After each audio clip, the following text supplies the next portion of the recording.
really happy to tell you. It's fine, I can do that for you. All right, so thank you everyone for making it tonight. We have James with us tonight. He's going to be going over merits, degrees, print competition, and more. So we really appreciate you coming in person. Like I was saying a second ago, James is working towards his craftsman degree, and part of that is not doing a Zoom class and doing it in person. So this is really important that we go over this stuff, but at the same time be in person. So thank you for coming. A few things about James. Owner of Flax Studio. He's been doing wedding photography for what, 10 plus years now? I think about Yeah, 13. 13 years. There we go. And he has 2 degrees through, you have the Master of Photography and Master of Wedding Photography. And he also just became a Maine's only certified judge. So he is able to judge for our any image competition across the country. So we love that. We love that, and congratulations on being the first. So thank you. but that's just like a little brief intro. He'll probably go over some of this, but just if we could all welcome James, that would be great. So Thank you guys so much. I'm not technically the first, but I'm currently the only. Actually, I had someone tell me that there was someone and they didn't last long. So I don't know the story there, but Okay. this is being recorded, so I have to watch what I say. Sorry. Well, anyway, so that being said, my opinions do not represent PPA or the Maine PPA. I am a spokesperson for neither. So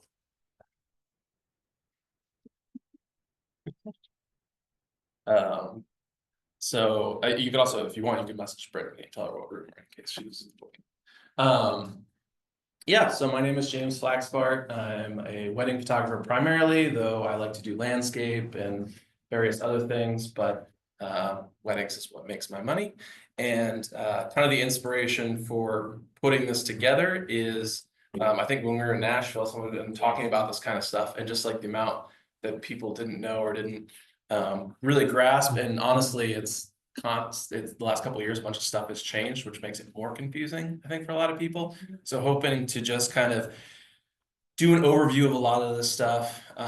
This is very question oriented. So if you've got lots of questions, if you aren't familiar with this, because it sounds like probably at least half of you that don't have a good grasp on this. So feel free to interrupt at any time. We're just gonna kind of go through this. It gets kind of boring, so feel free to interrupt at any time to go through this. So yeah, I'm a master photographer, master wedding photographer, certified professional photographer, and PPA approved juror. Oops.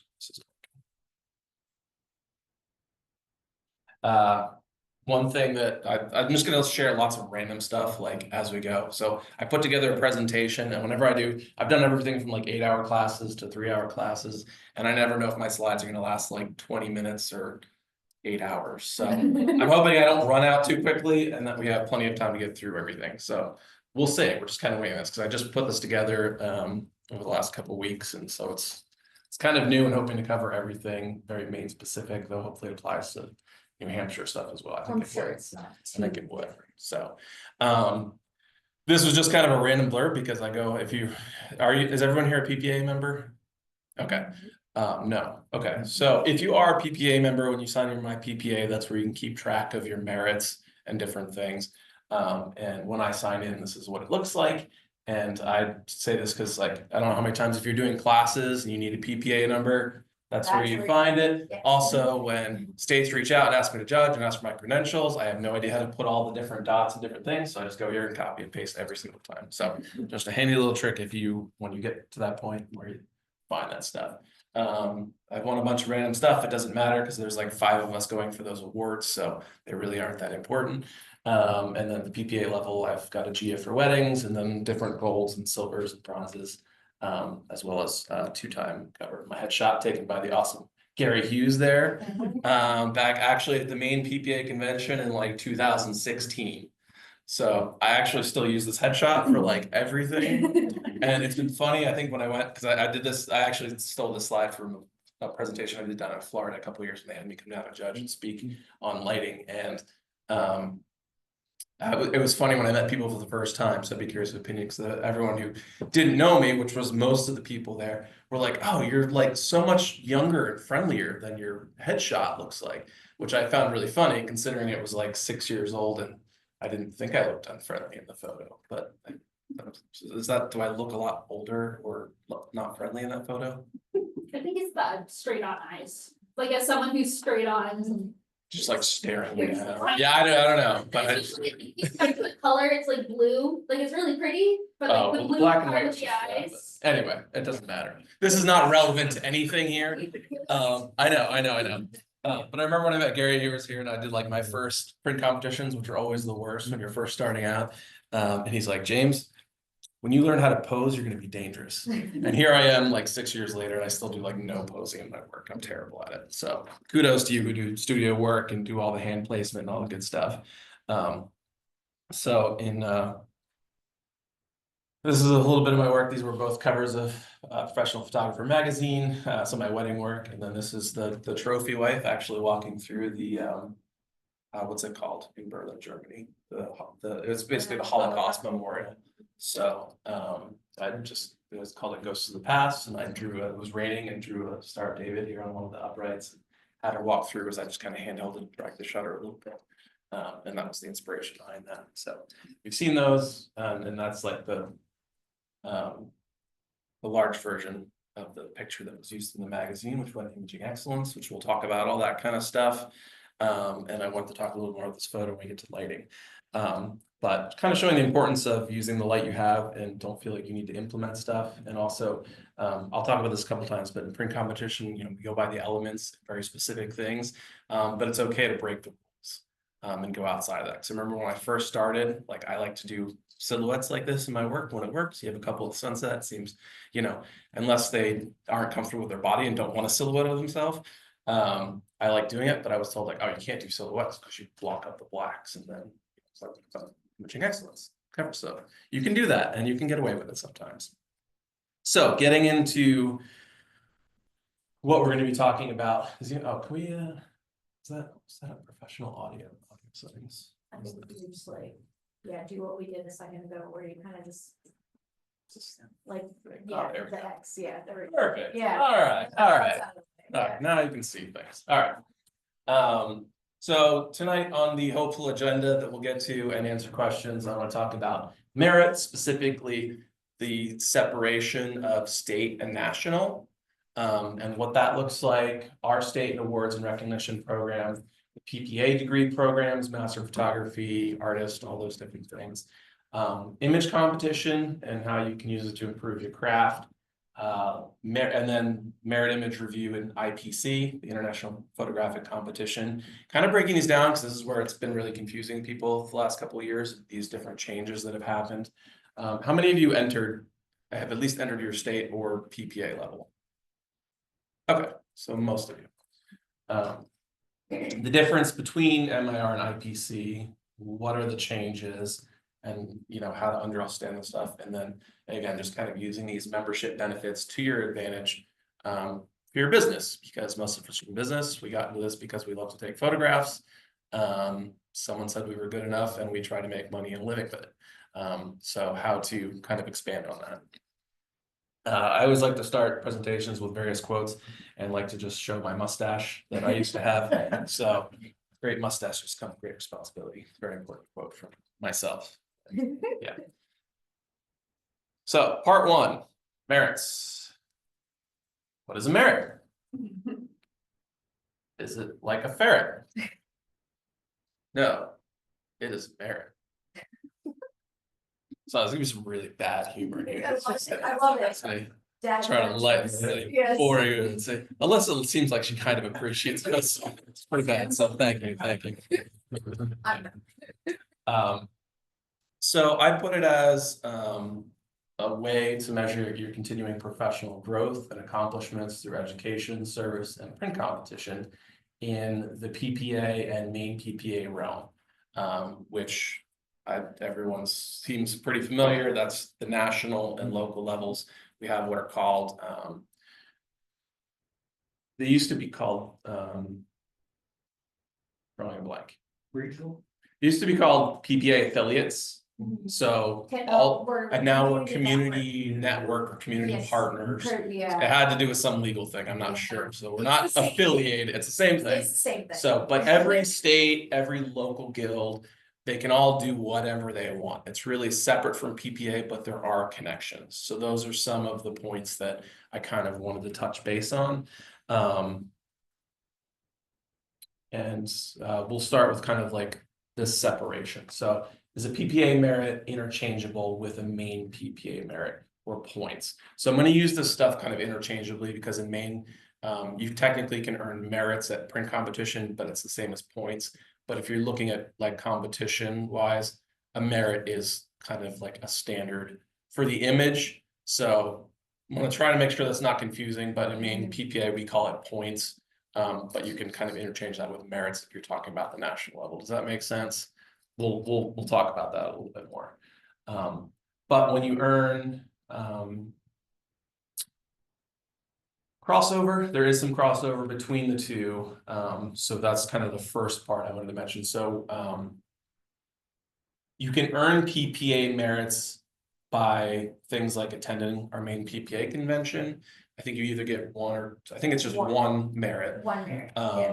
And when you attend a PPA merit class in Maine or anywhere really, so we don't have like this isn't a PPA merit class, so I would earn a merit for speaking, but it needs to be a certain length of time, or you'll find specifically when you sign up for classes, it'll have like the PPA badge and say that it's a merit class. So for like convention this year, if you signed up, there's an extra day that's added to convention. That's a PPA merit class. So when you attend that, you'll receive a merit through PPA. Another way is like I'm doing tonight. So I be a juror for other states, and or if you speak at an event, either at a local level or at a national level. So those are a couple ways where there's a little bit of crossover if we're talking PPA merits. James is earning a merit tonight by speaking.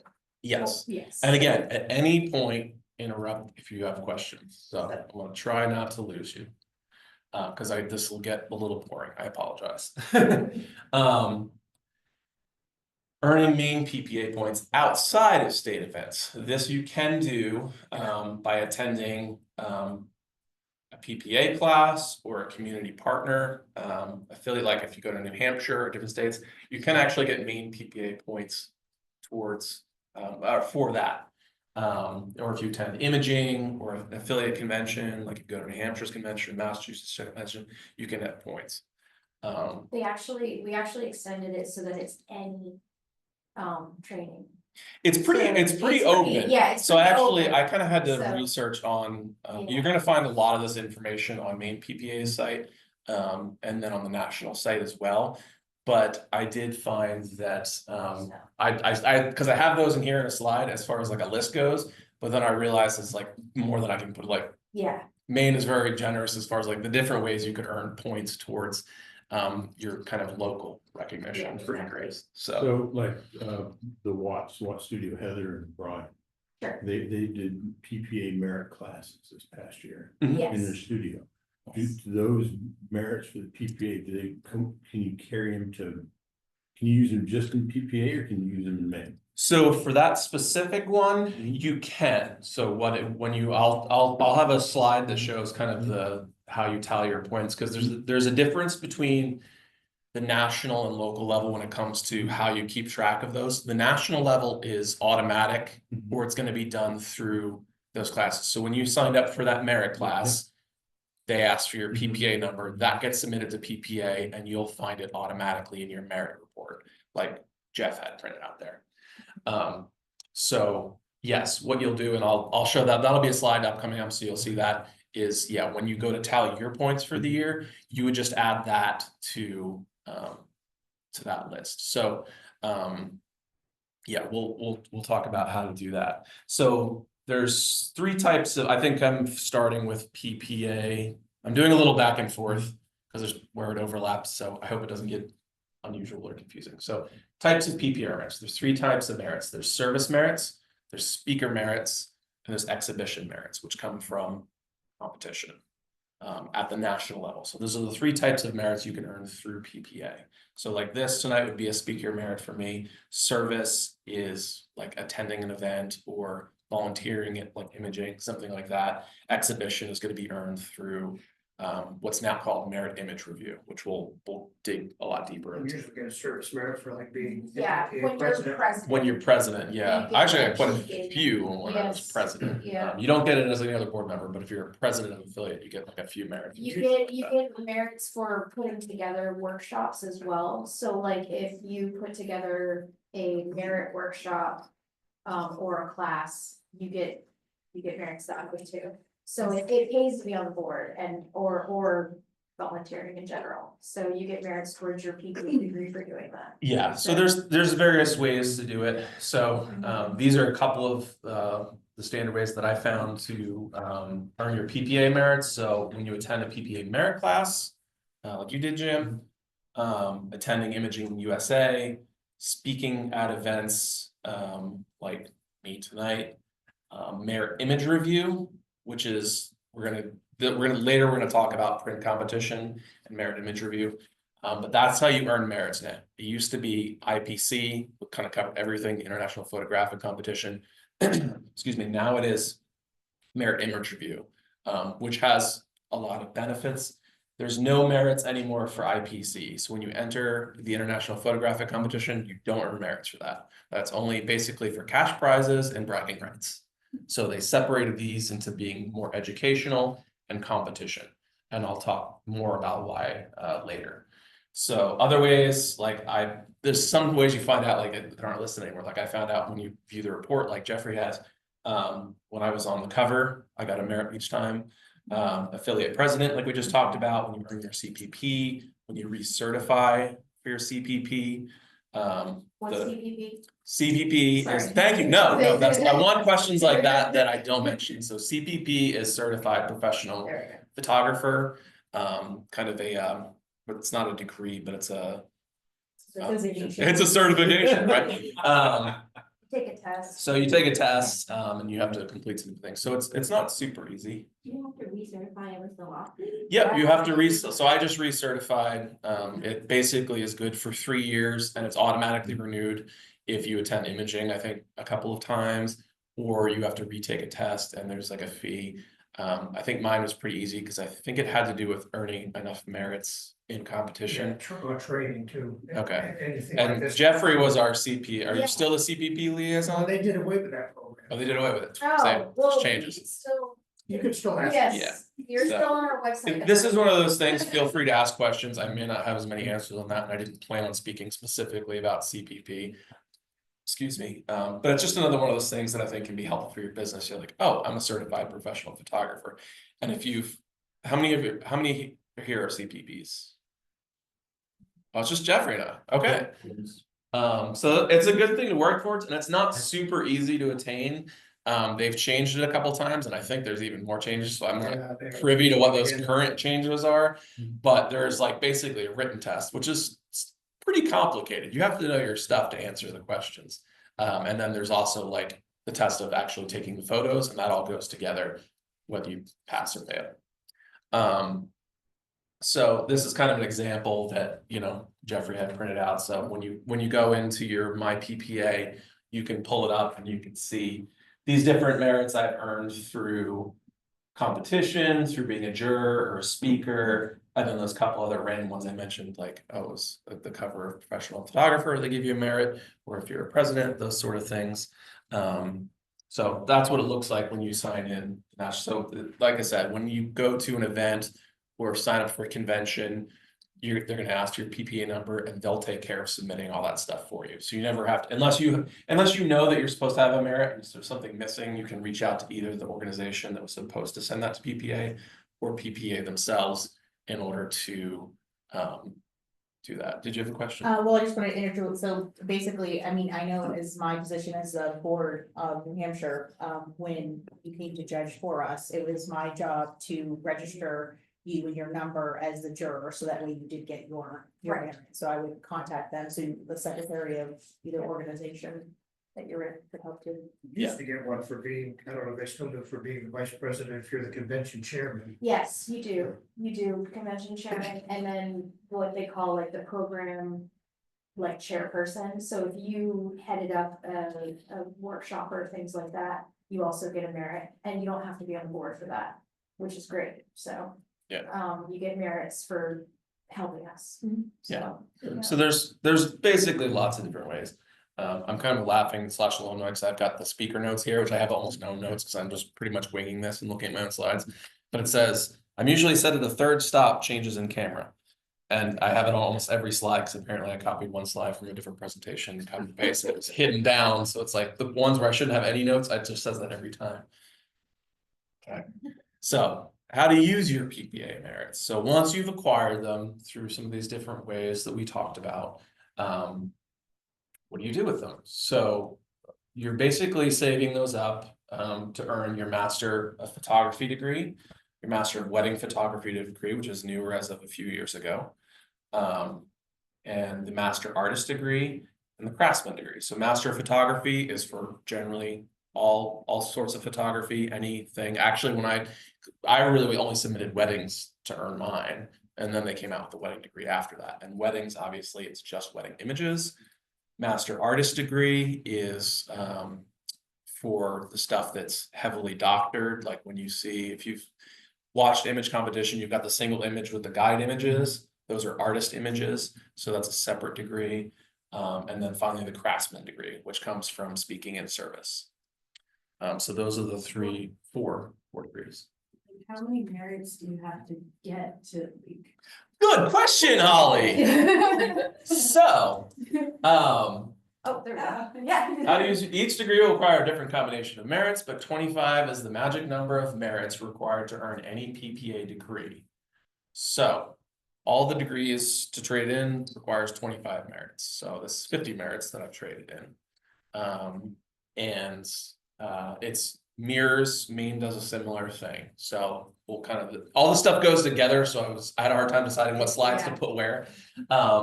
So the merits can be accumulated 5 ways. Image merits are earned by entering your work in the appropriate degree categories of PPA's merit image review. Again, no longer the International Photographic Competition. So you need at least 13 exhibition merits for your Master of Photography degree. The rest can be any other type of merit. So in order to get the Master of Photography, you have to have 13 merit images and merit image review. The rest of them, you could use 12 more exhibition merits to earn that if you wanted to, but it can be any type that you earn from going to imaging, other classes, anything of the sort. Speaking merits, same type of thing when you're instructing through the PPA community or a network event or a school. Sharing your knowledge and experience is important in moving this industry forward, and PPA wants to reward you for contributing to that. You need at least 13 speaker merits to get the Photographic Craftsman degree. I made the mistake in the early day of like, I had speaking merits that I traded for my Master of Photography. So it's like, at first it's like, I don't want this one degree. And then you're like, well, I might as well try for some more. Yeah. And then now it's like, I shouldn't have wasted those. But anyways, so that's where you can use any combination of merits. So if you're not interested in one degree, you've got those merits, you can, waste isn't the right word, but you can trade those instead.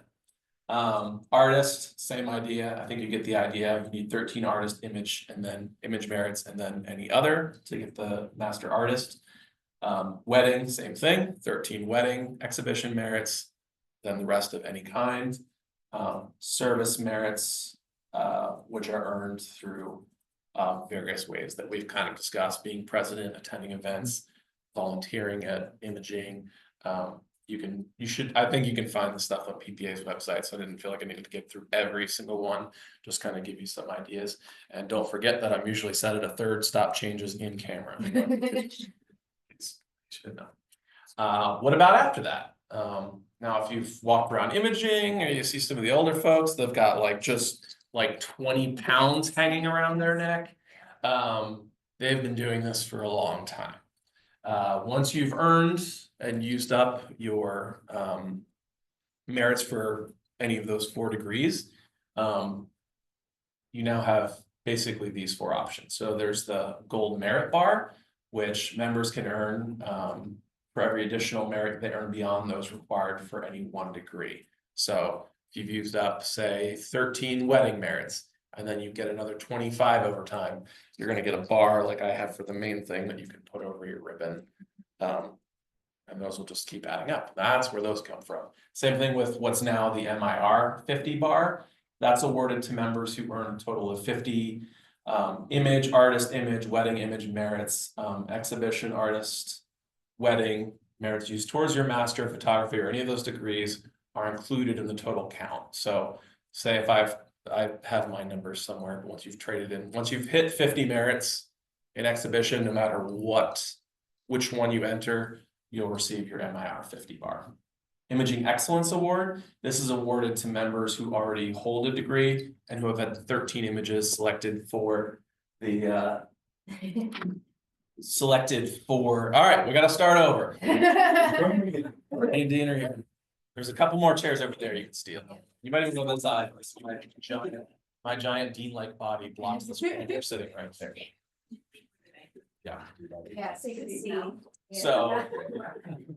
So the Imaging Excellence Award is for when you score now in Merit Image Review, there's merit and there's Imaging Excellence, what used to be called low.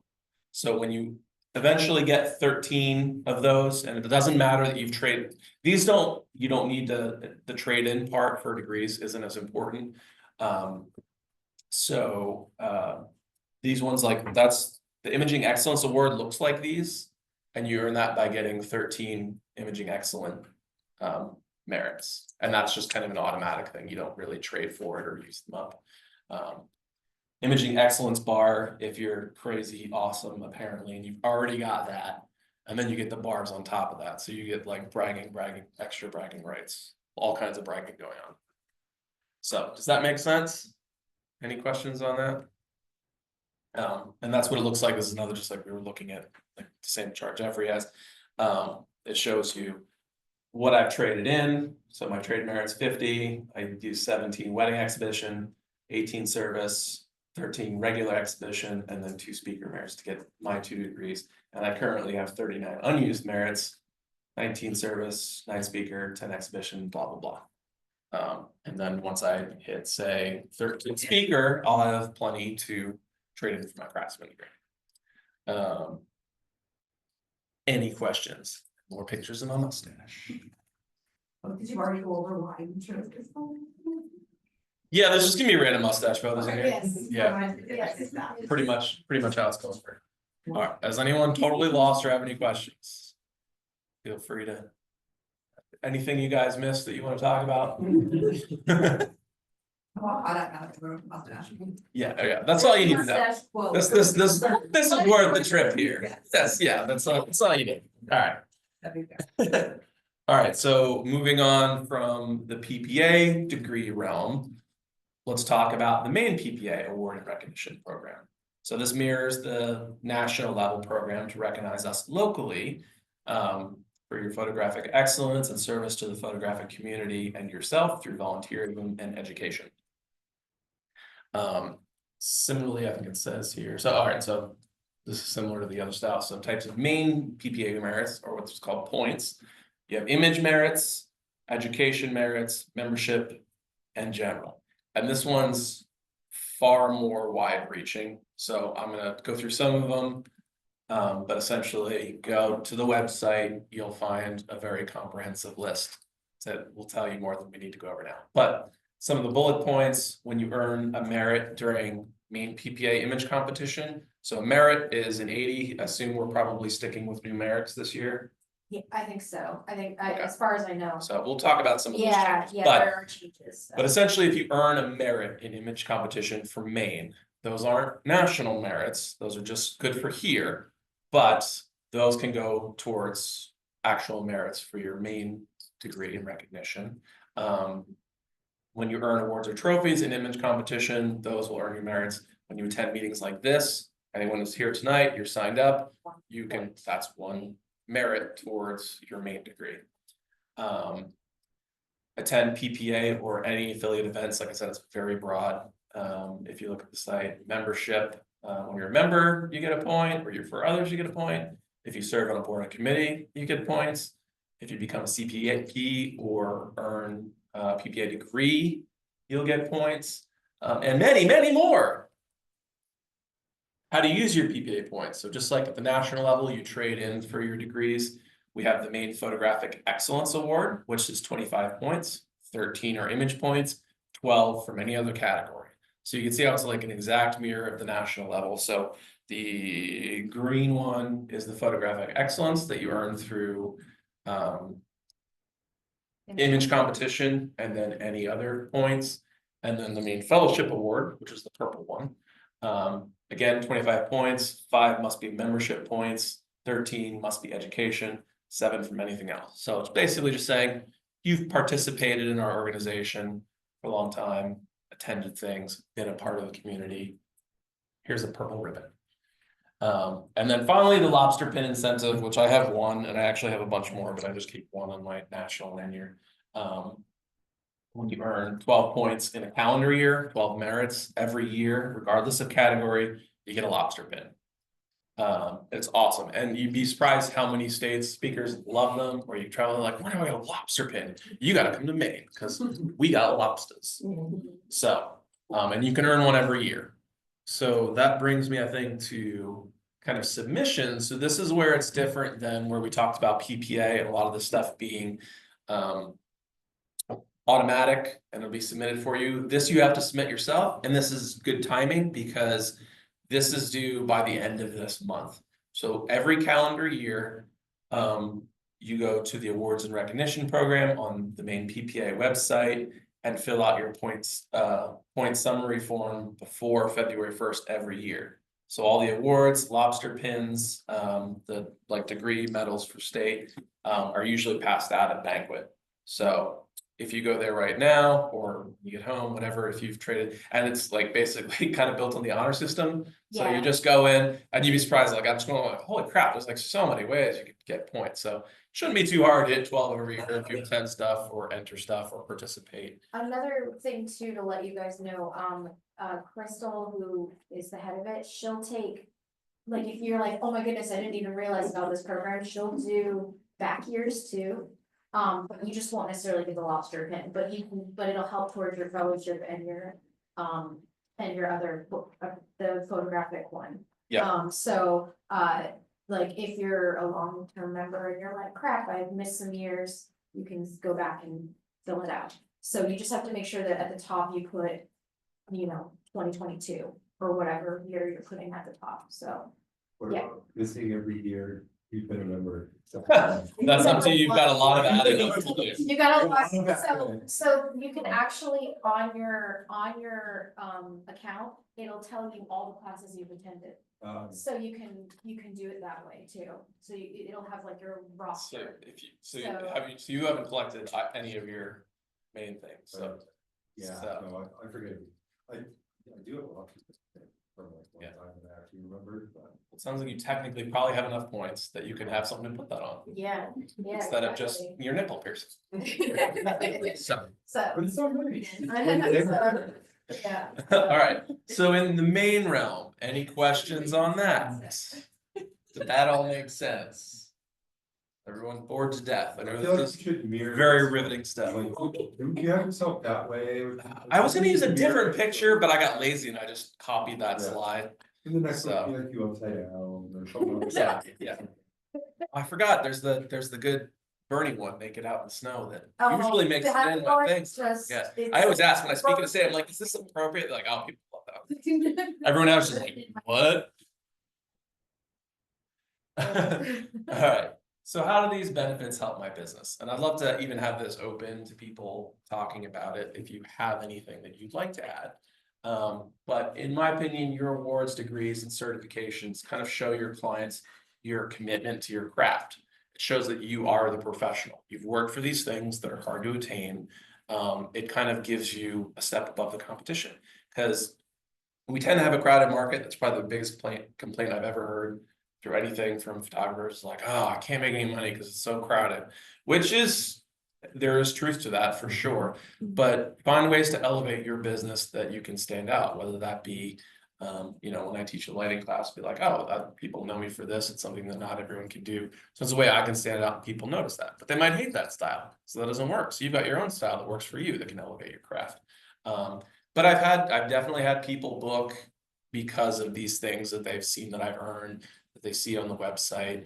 I've had, you know, like I've had people, someone kind of like, oh yeah, and then James won this big award for the, like, you know, the natural thing, whatever, is people see that. So even if it doesn't mean a lot to you, like, use these things in your business. So it's not like I'm so awesome, I have all this cool drip. But it, you know, people recognize that, and it shows that you have a commitment, you know, to what you do.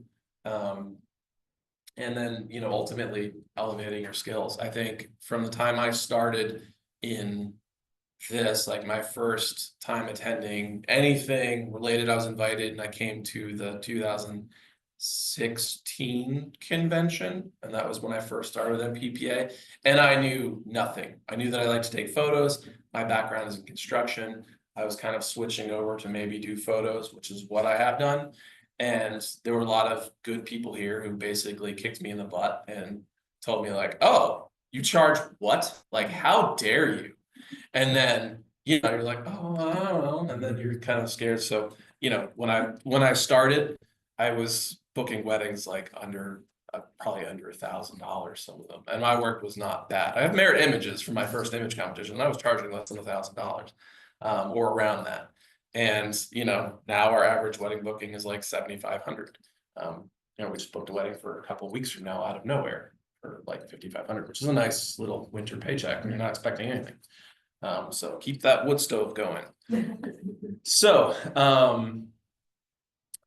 any question? Yeah, go ahead. Just a comment that, you know, certification is something that's understood across many industries. There's certifications in insurance and public accounting, obviously. Yeah. Anything, so when you write certified after your name, you know, that does stand out because, you know, people know that means something across any industry.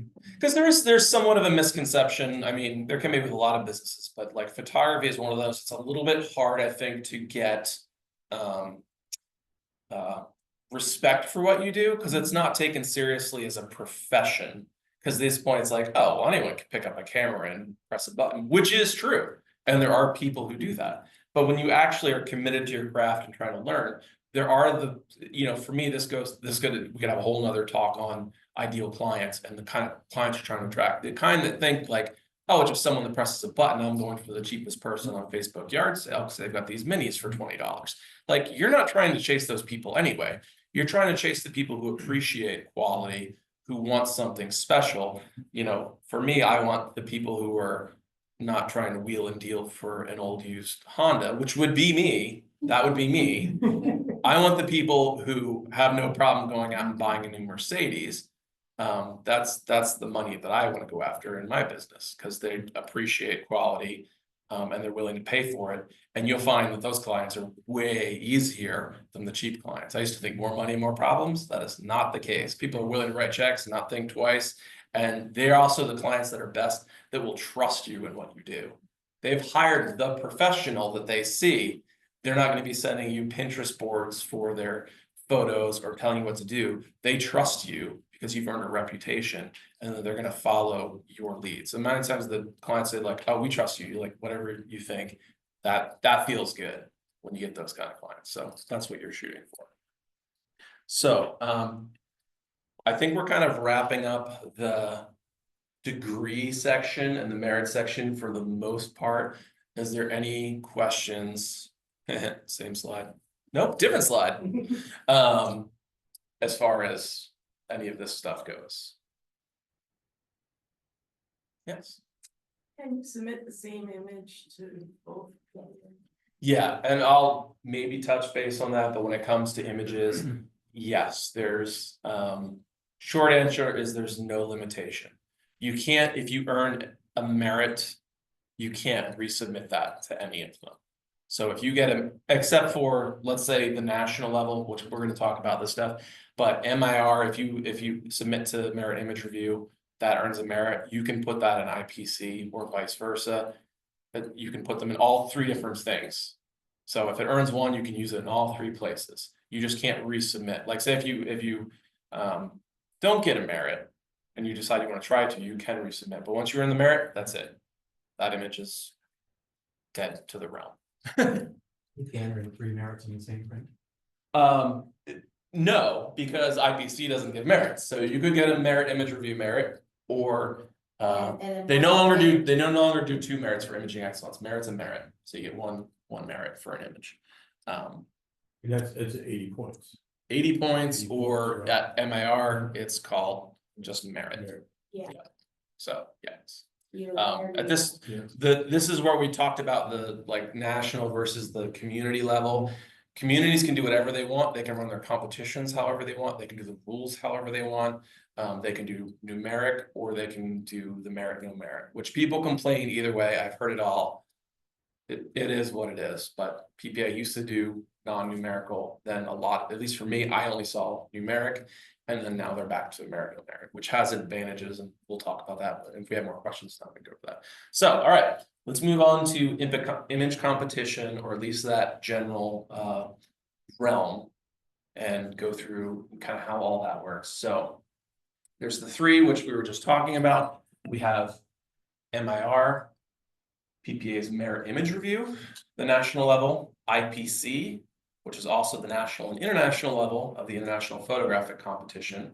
And then finally, MPPA image competition, which is ours, or Hampshire competition, or, you know, the Guild of Houston, whatever. Is IPC still a PPA thing? Yes.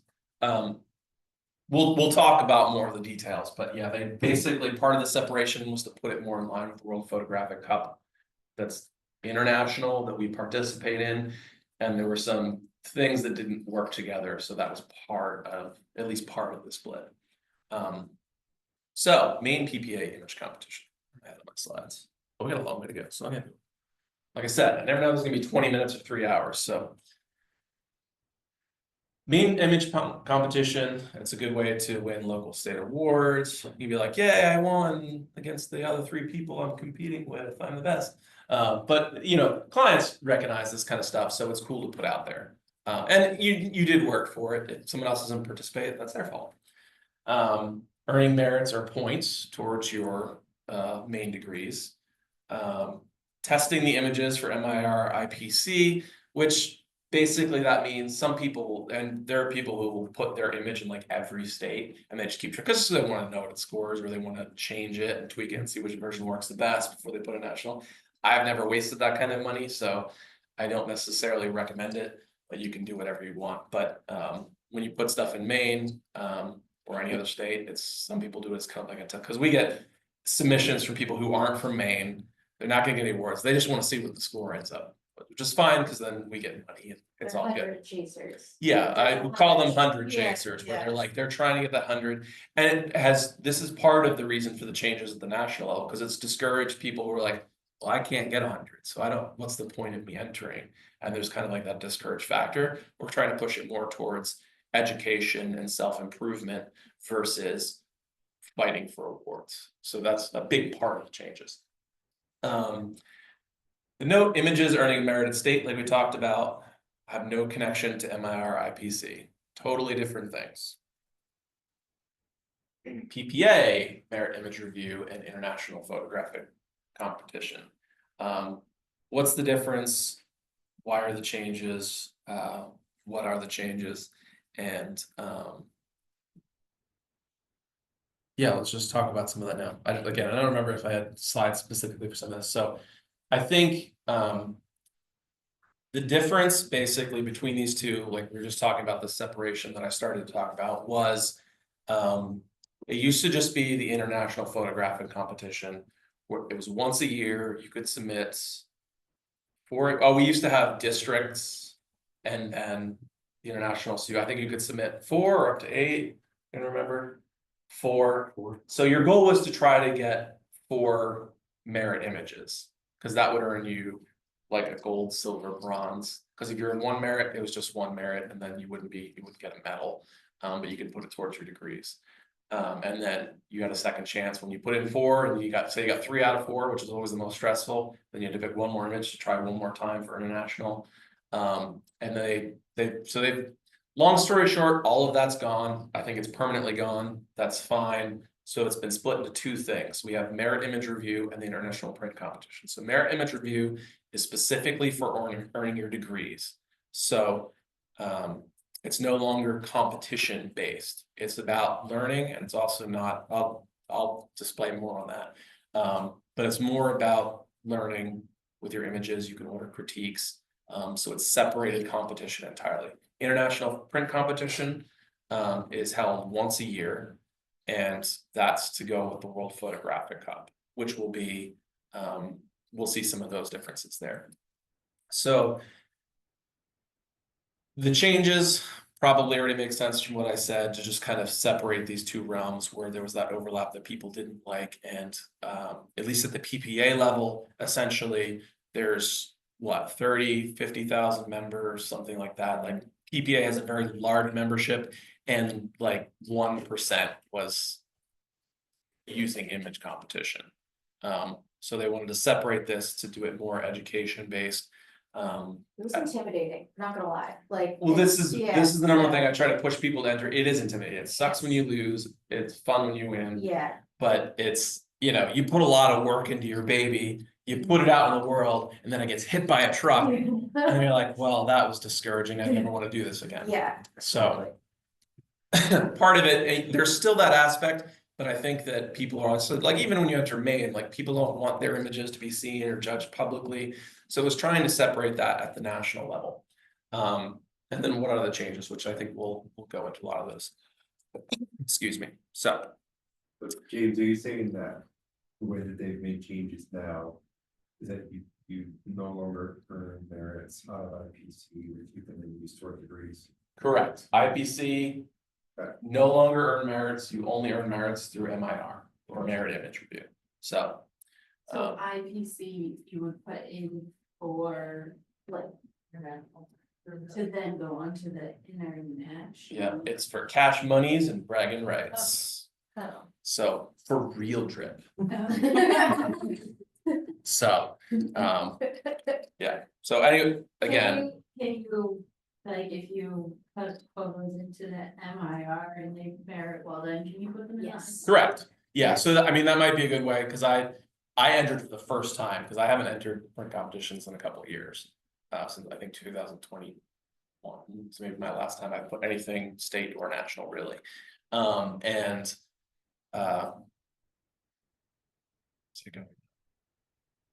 forget. I just did IPC for the first time. Did you and put it in MRI first? And I didn't. I have not Okay. entered MIR. Okay, okay. But I'm judging MIR for the first time next Yeah. month officially. I've done it as where my vote didn't count the same, but anyways. And now I have to enter, because part of the requirements for being a PPA approved juror is you have to merit yourself like every year. And when you lapse, you lose your credentials until you merit again. So I am required now, just because I haven't entered. So I've got to throw stuff in MIR this month in order to make sure that I can keep up with my essentially certification to be an approved juror. So it was funny because what's his face at PPA, the guy that's helping Rich Newell that works with him, it was kind of like, you know, I mean, like, congratulations, you're officially, you know, PPA approved juror. And then, like, you know, we say, like, by the way, you got to put stuff in MIR or you're no longer going to be a juror. So not quite that extreme. You have like a year to do it, but anyways. So anyway, Is Any that other- once a year? Or is it- yeah, we'll get into that, but yeah, IPC is once a year. So anyway, MIR is more often though. it is. Yes. We'll go into those Sorry. differences next. Yeah. So, but again, no question is a stupid question unless Dean asks it. So feel free to go ahead. And thank you all for coming again. I know it's like cold out. At least it's kind of warm in here, and it's also a little more awkward, because if this class sucks, it's really awkward to leave. Like imaging, we could just walk out and no one notices or cares. So I have I to was be, just gonna say this class sucks, it's for fall. yeah, there's that too. But yeah. Anyway. Well, we get paid at the end for being here, right? Yeah, someone might have said, yeah, the trophy wife maybe said. So. All right, so international print competition. These are the differences. This is where we'll break these down. We've already kind of roughly discussed them. So international print competition is purely for cash rewards and medals. no merits. So if you want to earn like the gold, silver, bronze medals, that's done at IPC, and then cash rewards. So it's, if you win your category, it's, I think, $1,000 per category. There's like 13 categories. And if you win the Grand Imaging Award, you win $10,000. So it costs a little more. I think it's 50 or 100 to enter. I think it's 50 to enter. Put your money in the pot, essentially. It's head to head, so it's done differently than we're used to. If you enter print competitions, it's done differently. So the way, and I haven't judged this myself, and I haven't seen it done. My understanding is that essentially, I think we're going to go through, because it's different elements. There's only 4 elements for IPC, where there's 12 normally. And then there's like a score based. I think the score is 100, and there's 25 for each element. Don't quote me on that, but essentially it starts off as like a point system, and then from there you're ranked, and the top 32 end up in the head-to-head, where it's random. This image versus another images, jurors pick one of the 2, the other one's out. And the higher up you go in that bracketing is your bronze, silver, gold. So if you get in the top 32, like I entered, I think for landscapes or something, this is my first time trying it, and I got like number 40, so I just fell out of that top tier to get bronze. And then if you goes down to 16, silver, 8 or 4, gold, diamonds, that kind of stuff. And this more closely follows the rules and guidelines of the World Photographic Cup, which is part of this split to do this. Because as you know, we do like the mats, the borders on the images as part of presentation is one of the 12 elements, where the World Photographic Cup is not used. So when you enter IPC, there's no borders. You just enter it. Because when we would like win at the national level and they present them in imaging or whatever, when PPA would send those on to the World Photographic Cup, they were removing those borders anyway, because then internationally, no one does that. So that's one of the differences. Held once a year, live. It happens live at imaging. So if you want to see it, it happens live in front of everybody. And there's no critiques. So it's just there, it's seen, it's done, that's it. Merit image review, which is probably what more people like yourselves are going to be focused on, I think, if you're looking for degrees and such. So merit image review is solely for earning merits towards your degrees. There are no medals awarded. It follows the rules and guidelines of the original IPC before the split, which is usually very similar to our state rules. And it's held monthly, except for December and January, where they break for everything that's going on this time of year in imaging. So February through November, every month you can submit to merit image review. You can earn, I didn't actually go into details, which may have been helpful, but I think you can earn up to 8 merits per year through that. So if you hit your limit, you can enter, but it'll just get thrown out of the system. So you can earn up to 8 merits a year for MIR. Bless you. And again, it's held monthly, so you can enter. So basically it's pretty easy to keep track of. At the end of the month, that's your last day to submit. February 28th, January 31st. I don't know how many days of the month there are in different months, but when you reach the end of the month, that's your cutoff to enter for that next month. And then it's judged the second week of the next month, and you'll see it automatically in your PPA account when it's been judged. So you don't get like alerts or anything like you would for printcompetition.com for a local or guild. But it'll just show up there, pass, fail, where you landed. It's not broadcasted. This is probably one of the biggest things that people complain about. And understandably, because how many of you watched like IPC? So a few of us, but only a few of us. So the problem was that it cost PPA a lot of money. And I think I was told by someone that there was like 300 unique IP addresses that were watching it at one time. So as much as a bunch of people make a fuss, like there weren't that many people watching it, Yeah. to justify the cost, essentially. So that's why it's no longer broadcasted. And that's just like the simple short answer. People are like, oh, they're trying to hide things, or they're not really putting I've been on the back end, trust me, everything works the same. There's still the same amount of respect for the imagery. It's just, that's the reason. Whether that might come back, we'll see. I would like it to come back, but there are sensible reasons behind it. The final benefit about using MIRs, you can order critiques, you can pay a little extra. An improved juror like myself, no matter where it's landed, you'll receive like a 5-minute video of me or someone else looking at your images and critiquing them privately. So it's not for anyone else. You get it yourself, you get to listen and take it or leave it. Because you have to understand you also have the human element, like I'm trained, I know my elements, but there's still a level of your personal, feelings on an image. So some people are better than others, but their PPA has worked really hard to train, like especially the next generation of like how to do things. People that are jurors are generally kind, they've learned, they've gotten a lot out of it, and it's more giving back, not sitting there tearing apart your images. So you don't have to worry about that. Like there's always going to be, it should always be, if it's not, you can report it to PPA, but it should be a pretty kind breakdown of your images. What's the positive things you did, the things that would recommend fixing or changing, and then sometimes it really just comes down to you just have to reshoot it. Like it doesn't pass. So that's the difference between the two. Any questions on that? Said the imaging excellence would be in MIR, is that right? Yes, so imaging excellence, that's judged actually on the spot. And we can talk about, so it used to be IPC, all the images would be judged, and then when it was numerical, if you scored 95 or above, it was automatic. It was automatic called loan, or imaging excellence. And then if you scored between, I think 85 and 95, it would go again to the jurors and it would be a thumbs up, thumbs down for imaging excellence. Now MIR, it's judged right there in the moment. So there's 4 categories that we'll talk about, and you earn imaging excellence right then and there. Well, that's cool.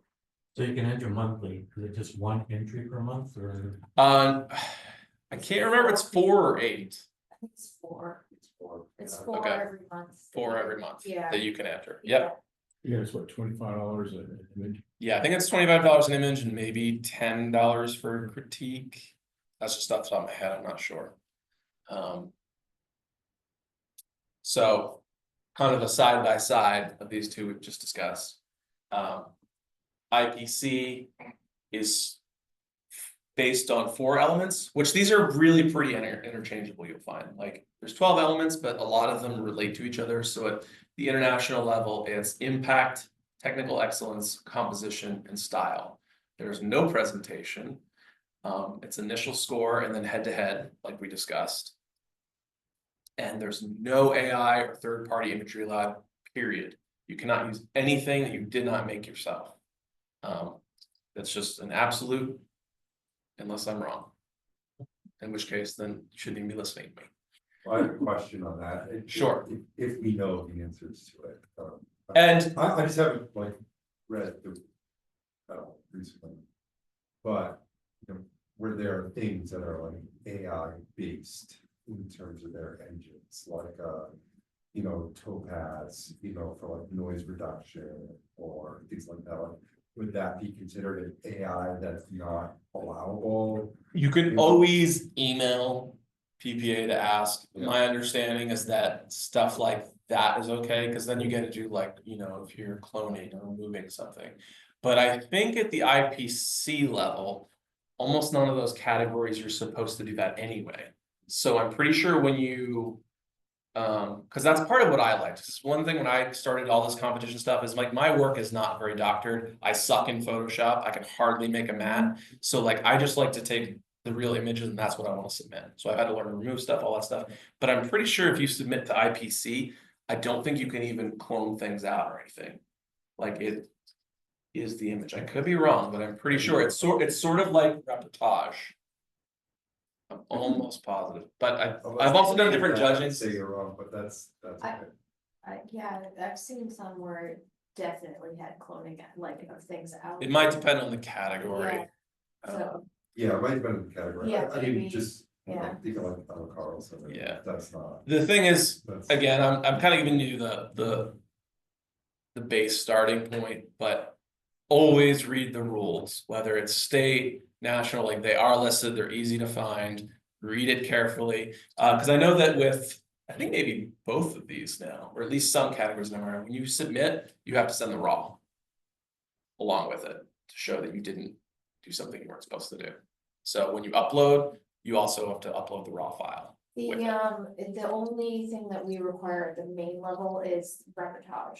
So the reportage is the only one that. you And have to again, that follow. goes down to. State can do whatever they Yes, want. They exactly. usually try to follow the guidelines, but when I judge a state or a guild, I look up their rules, so I know when I'm judging. Things I'm supposed to know, because generally things like AI, like most states, it's a no-no. Period.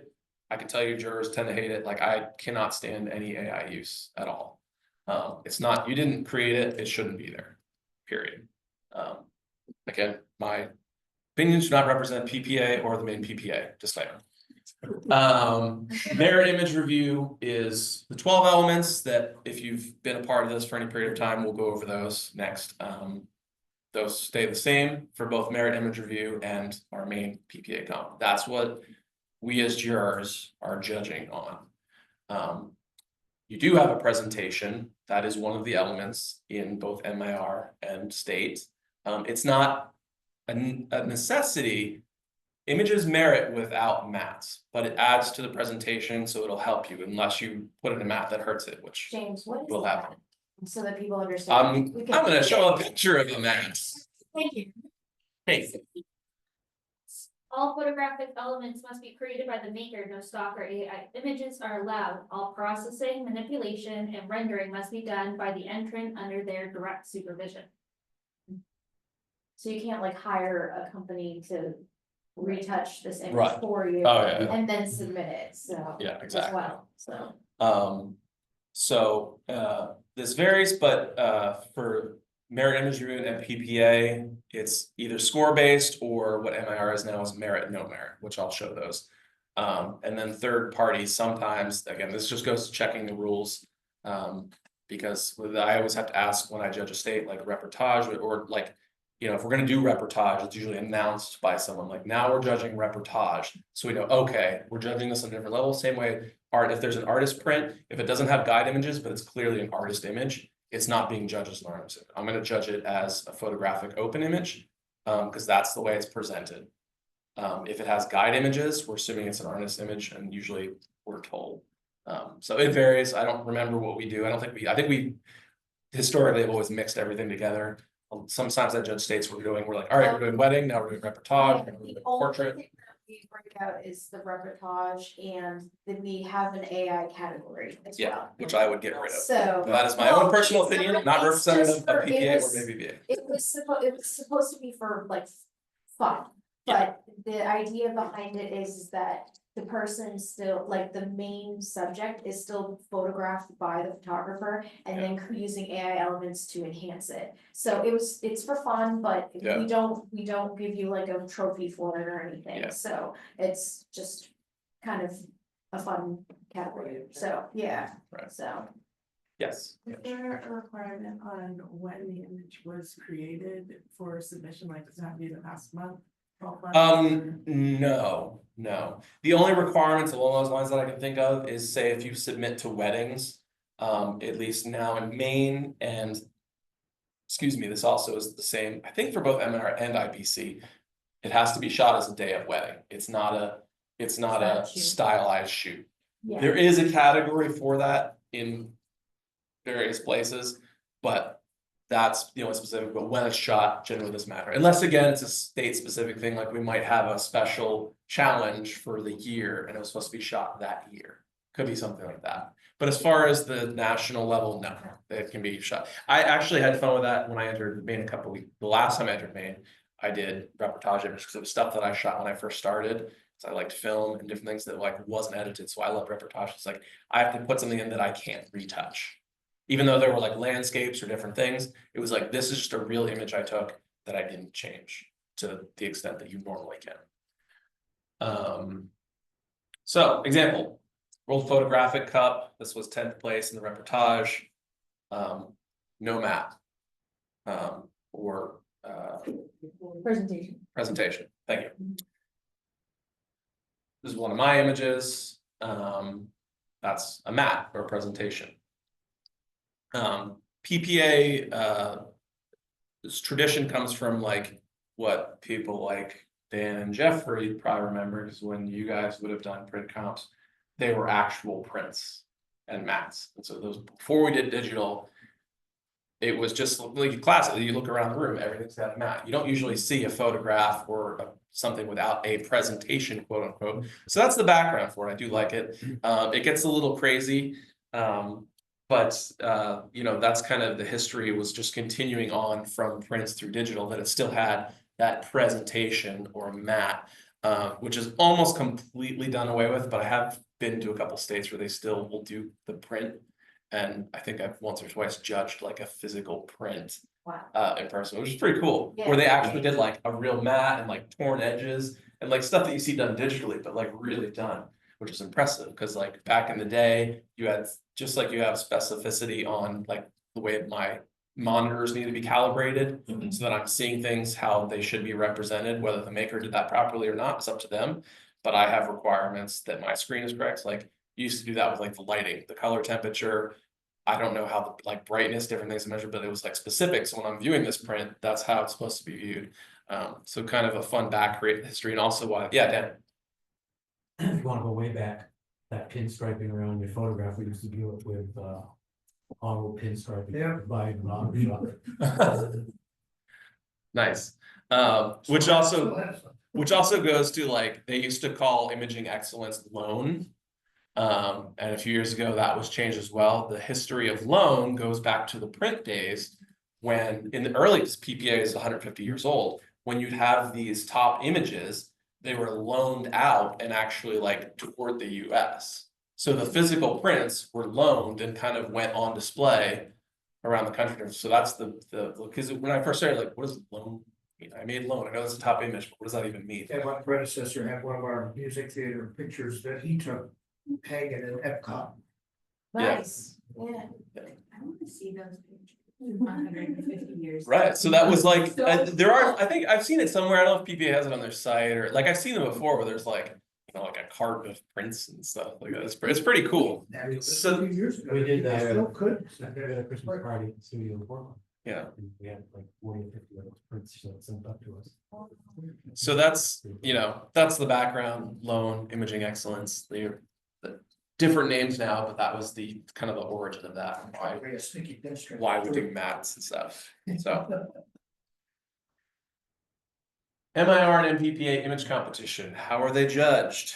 Using the 12 elements. This is the basis on everything that is judged. I think this is such an important basis for everything, kind of going forward in many ways. Like when I first started and first submitted images and I learned these things, and you learn from listening to these print competitions when we're doing it live in Maine, or if you're watching on printcompetition.com with another state.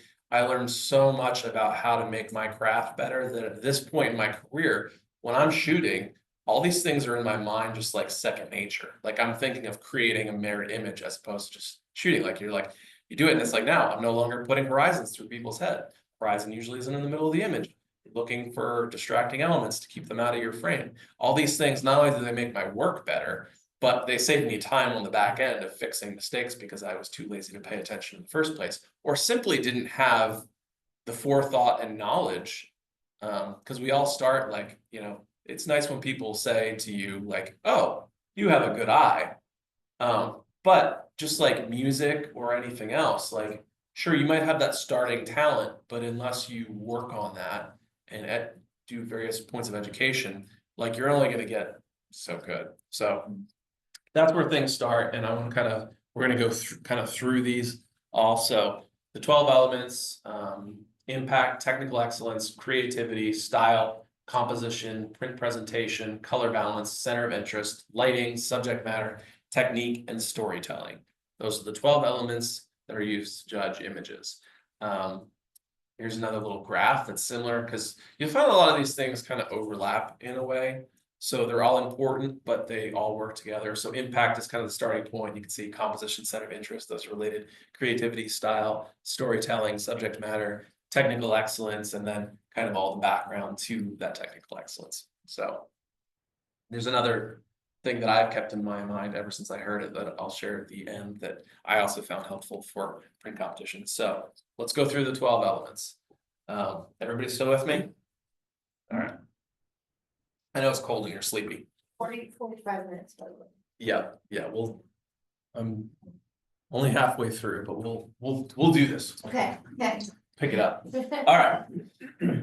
Impact is the sense one gets upon viewing an image for the first time. Compelling images evoke laughter, sadness, anger, pride, wonder, or another intense emotion. There can be impact in any of the 12 elements. For a moment, I'd like you to think of like something you've seen an image that just like the first image you think of is just like blew your mind or made you cry or made you angry. That's impact. And I can tell you as a juror, that for me is the most important one. Granted the fact it comes from different subcategories, like you just want to be punched in the face with something that you're like, oh, it's good. I'm gonna be lame and use one of my own images. That's, I know, really lame, but impact, this is one of those images for me that has helped make me a lot of money as far as booking weddings. And I've had so many people talk to me about it. This ended up being like an 80 in print competitions, so nothing mind-blowing. But it was about the emotion and the impact. When it first came up, I remember this being judged. This was, I think, the first time I entered in 2016, maybe 2017, in Maine, and one of the judges just started crying and they disqualified themselves. Which I was like, no, vote! You're the person I need for this. And then they disqualified themselves, and then I was like, oh, this sucks. But I don't want to get too much into but people ask me about this and I love it because it was the bride's grandparents, and grandma had broken her arm or something, just like less than a week before the wedding, wasn't gonna be there, sad. They're in their 90s, and we get to the Samoset after the ceremony at the synagogue, and there's the ambulance outside, and she got a special ride to get rolled in to this is just the busy, messy lobby of the Samoset. Grandpa is in his wheelchair on the other side of the room, comes rolling over and leans up to give her a kiss. And I have a hard time not crying every time I tell a story. But people have seen that themselves, and then they hear it and they're like, oh my God. But you know, on a print competition, you're like, yeah, great image, whatever. You know, it's nothing. You know, I didn't have to do anything spectacular. I didn't set up lighting. I just had to be there and be ready. But there's like, those distracting crap on the outside, and this dude, like, we don't need his goatee in the picture, but it's there, and there's nothing you can do about it. But that's I was tempted to use tons of images, but I knew that we were probably gonna run out of time, which we are. So I'm glad I didn't fill this too much with pictures. So what I did do is I actually pulled stuff from MPPA on print.com. Perfect. So I pulled images that were used pretty much in the last couple of years as some examples that I thought were good. And I was a nice guy, and I didn't use anyone's non-merit images. The only non-merit images I'm going to show are my own. So technical excellence is the print quality of the image itself as presented for viewing, retouching, manipulation, sharpness, exposure, printing, mounting, color correction are some of the things that speak to the qualities of the physical print. This image I thought was a great example of that. It's always hard. You're not here. Yeah, it's always hard when you like, Come on now. sometimes you don't have a good view of like, you know, screens or things don't give. So whenever I use images, it's always like, that's not as good as it actually looks. This is a great example of, you know, using, oops, wrong direction. Great example of using technical excellence. I'll get rid of that. Oh, there we go. All right, so, you know, this is sharp, the exposure is perfect, lighting is great. There's a lot of creativity. We've got some great lighting on the edges. You know, this ring that was added to like show where this light is coming from, and this, like, it just, everything about it is technically excellent. It's beautifully sharp. It's just a very well done, clean image. What would that be as far as like where would you put that in competition? Because it's like, if you can't use. You mean like category? Well, like category, but like, weren't you talking about, is it IPC that you can't, like, everything in the picture, it has to be. You had to create the elements. Yeah. Yes. So I don't know how this image was made. I'm just using an example because it's awesome. There is a category that is for highly manipulated images in IPC, but it doesn't work the same way. Like, we don't use guide images and stuff. It's just like, Yeah. it's like that, but it would be presented like this exact same way. So why does that keep popping up? Keep throwing hands with them, Yeah. Weird.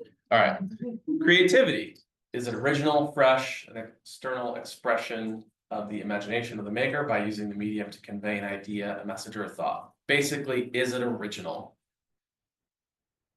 This is one of those images I thought was cool. You know, it's not, you're not like, whoa, impact, that's the coolest thing I've ever seen. But you look at it, you're like, oh, this is a great commercial piece. It's well framed.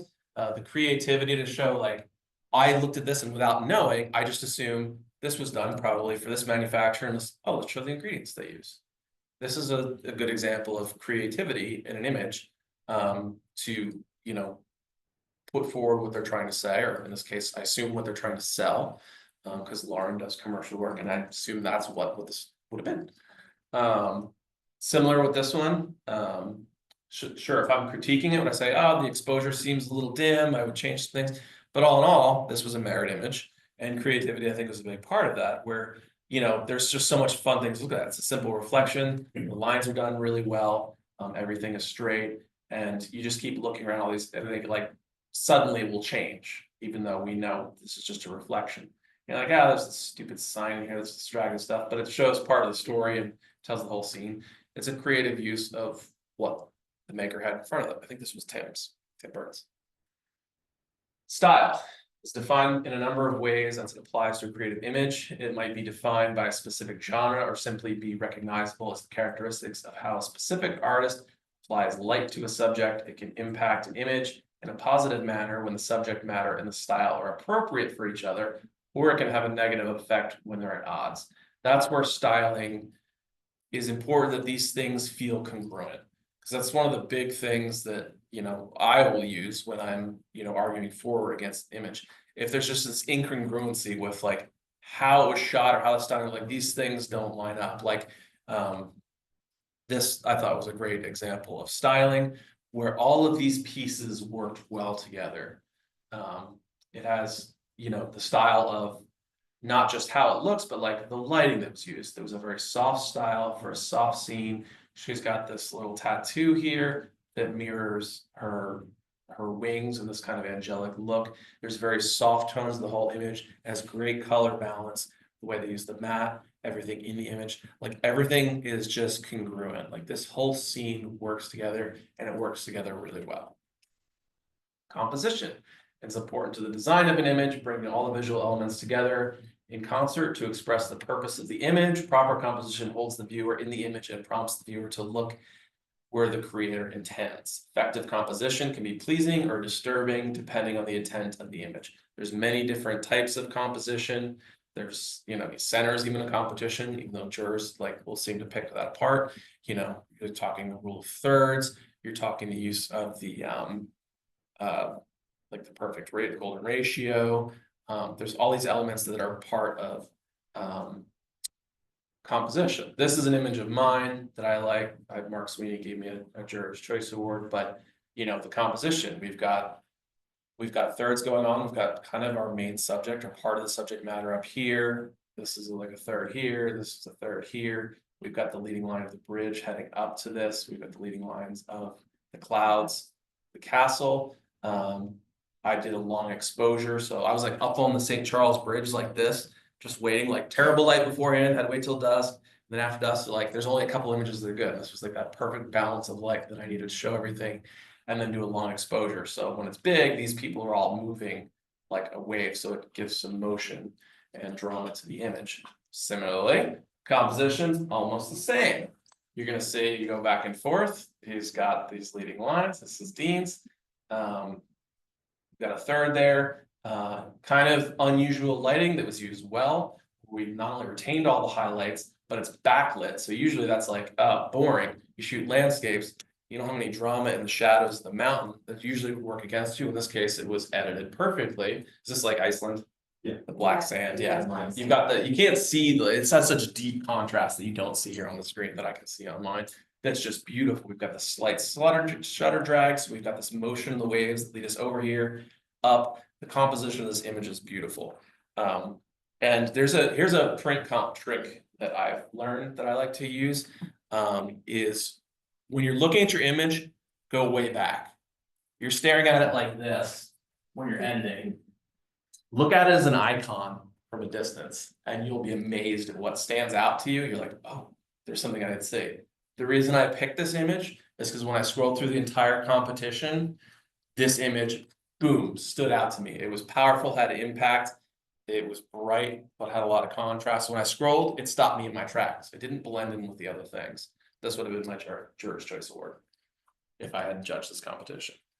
So it's great use of competition. And there's lots, again, I can show a million examples, but opening at time anyways. I learned the tip where if you, like while you're actually editing and like, 'cause sometimes you just don't see things when you're looking at it, to like put a blur on like the. Yeah, you could- Blur the whole image out and then you see like the bright spots and the like, which I. Or turn it black and white and Yeah, see like. flip what- it, Yeah. do all yeah. kinds of things, amazing Yeah. finds, send it to someone else. That's the biggest thing that can be Yes. helpful. Just like, hey, what do you see here? Like, oh, that big glaring mistake. Oh, I missed that. You know, and leave it too. It's good to walk away. Like, I'll come back to an image weeks later. I'm like, oh, crap.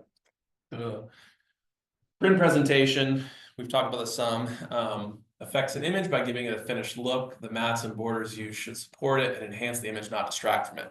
Biggest mistake people make in print competition, terrible ass mats.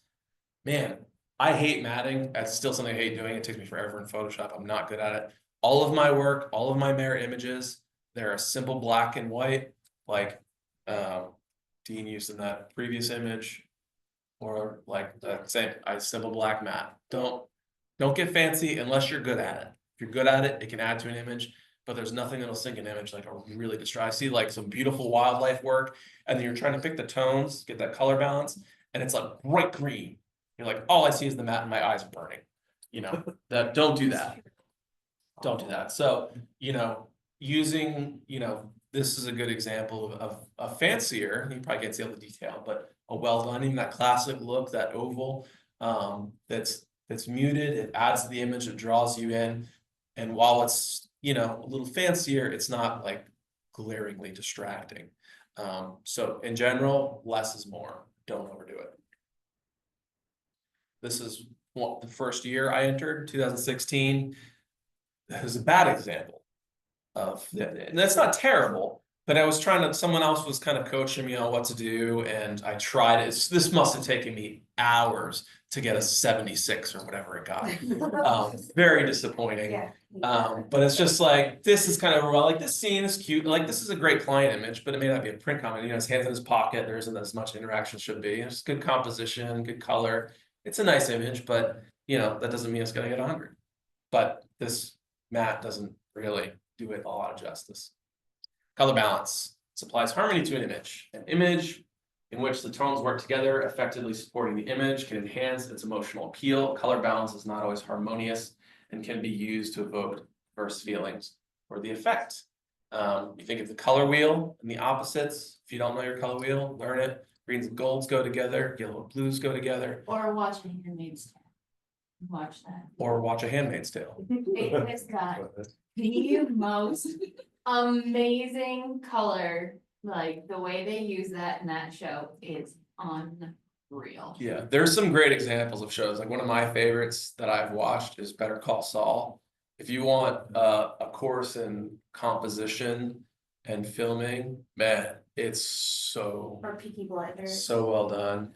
I like Peaky Blinders. I wouldn't say it as much. Like honestly, Better Call Saul is one of the best I've seen as far as like shooting, composition, creativity.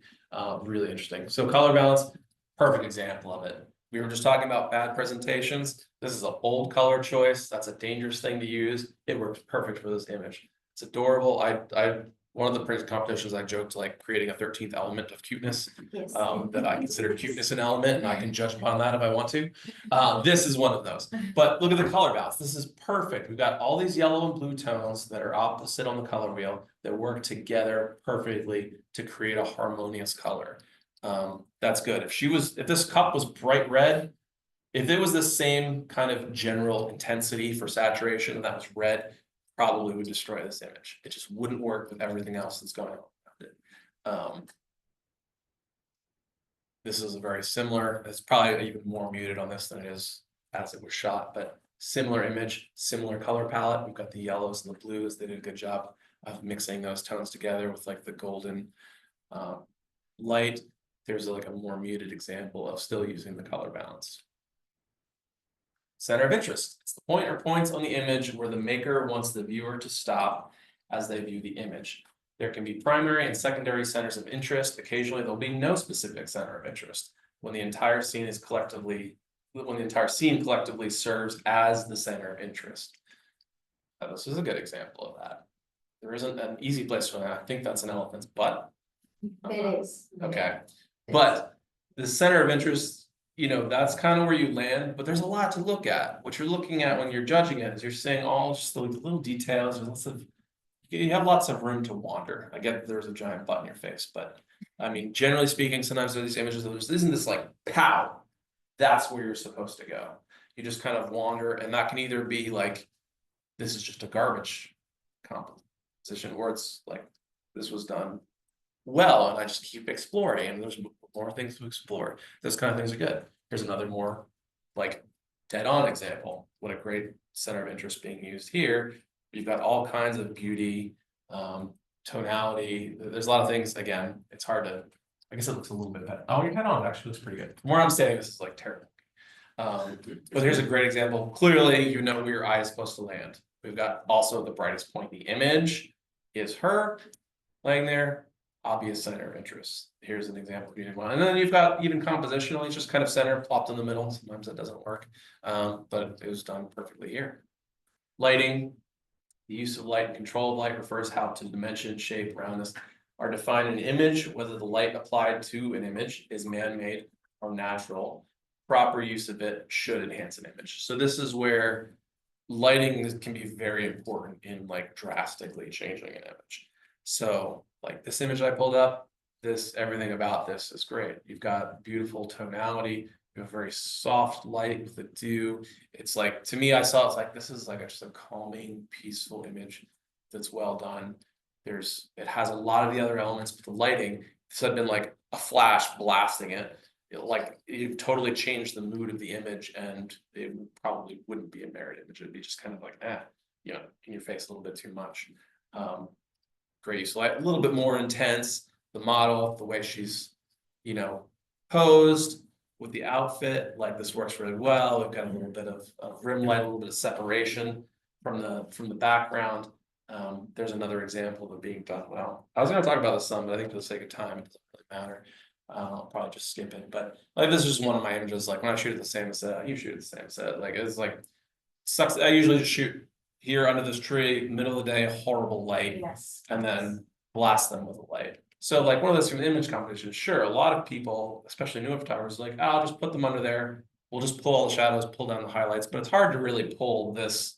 Like this is so much brighter when you're looking at this on your wall. It's like, I just see the background, I don't see the people. So by underexposing, I can really pull out more of the color, keep the thing in the sky at noon, and then hit them with the lights of like, we've created this balance in the whole image using lighting.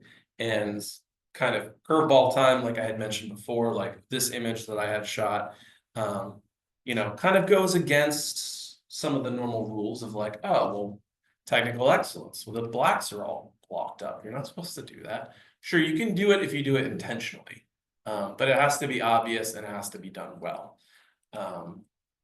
Subject matter. What is, when you say blacks are all blocked up, because I've heard that before, and I'm like, what exactly? So it means that there's no detail. Okay. On either end of the spectrum. So when you look at the histogram and it's gone. You can actually, I had to learn this in Photoshop. This was part of your CPP when I did it, was photographing this silly little wooden guy with crayons and different stuff. And you had to have like it sounds easy, but your parameters had to be exact. Like the distance of your light was within inches of where it was supposed to be, because you would be changing the intensity based off of like what's the ratio? It's kind of, it's kind of like lighting ratio, but what's it called when it's like the distance your light is to something? Anybody? Inverse square. Inverse square law. Thank you. That like. The other CPP are good. Yeah, so there's all this stuff you learn that helps because you do it. So when I teach like a lighting class, I'm talking about that intensely, because you're really learning about how to use light, because a lot of times you're like shooting with light and you're just kind of like, I'm not getting the look I want, and you have to know why you get. Anyway, that's a whole nother conversation that's not really important now, but I remember when I did the CPP, when I had to do the image, part of it was checking it in Photoshop. I can't remember exactly what it is, but I eventually essentially would turn it black and white, and then using like the color picker, if you have one of your options, again, I don't Photoshop at all, but you can see like the red, green, blue, I think. And as you scroll around, you can see the numbers, and you're looking for an exact range, and it had to be exact. So it's like the darkest points of that image had to be in a very tight range, and the highlights had to be in a tight range. So if that light was in slightly the wrong position, or too far back, too far forward, or too bright, like your image wouldn't pass. So it was a creative way, I think, that PPA, where they used to do, it was like images that they judged that you shot, but that made it where they made it like everyone has to do the same thing. And it sounds easy until you have to do it. And it's not super hard, but you have to know your stuff and you have to do it right. But all that to say that part of it was checking the range. Where they're judging other images that aren't supposed to be a silhouette, and they talk about the blacks, Yeah. like. Like I judged one recently where it was like, there was a guy in a great coat. He was very jazzy looking, but it was like kind of dark, and like I was losing detail in all of his thing, which wasn't intentional. Part of it I had to be careful because my calibration was a hair off. But if I'm unsure, because everyone's on their own monitors, I'm not going to fight for something that I'm not 100% sure of. But that's, same thing. We have the skies that are white, and you pull the highlight down bar and it's still there, or like you're shooting out in the sun, like there's someone's forehead, and you can turn the exposure all the way down so it's black. You still see that bright spot. Yes. That detail is gone. So don't fix it or don't submit it. Because it's just like, it's such an eyesore. Subject matter should always be appropriate for the story being told in an image. What do you feel?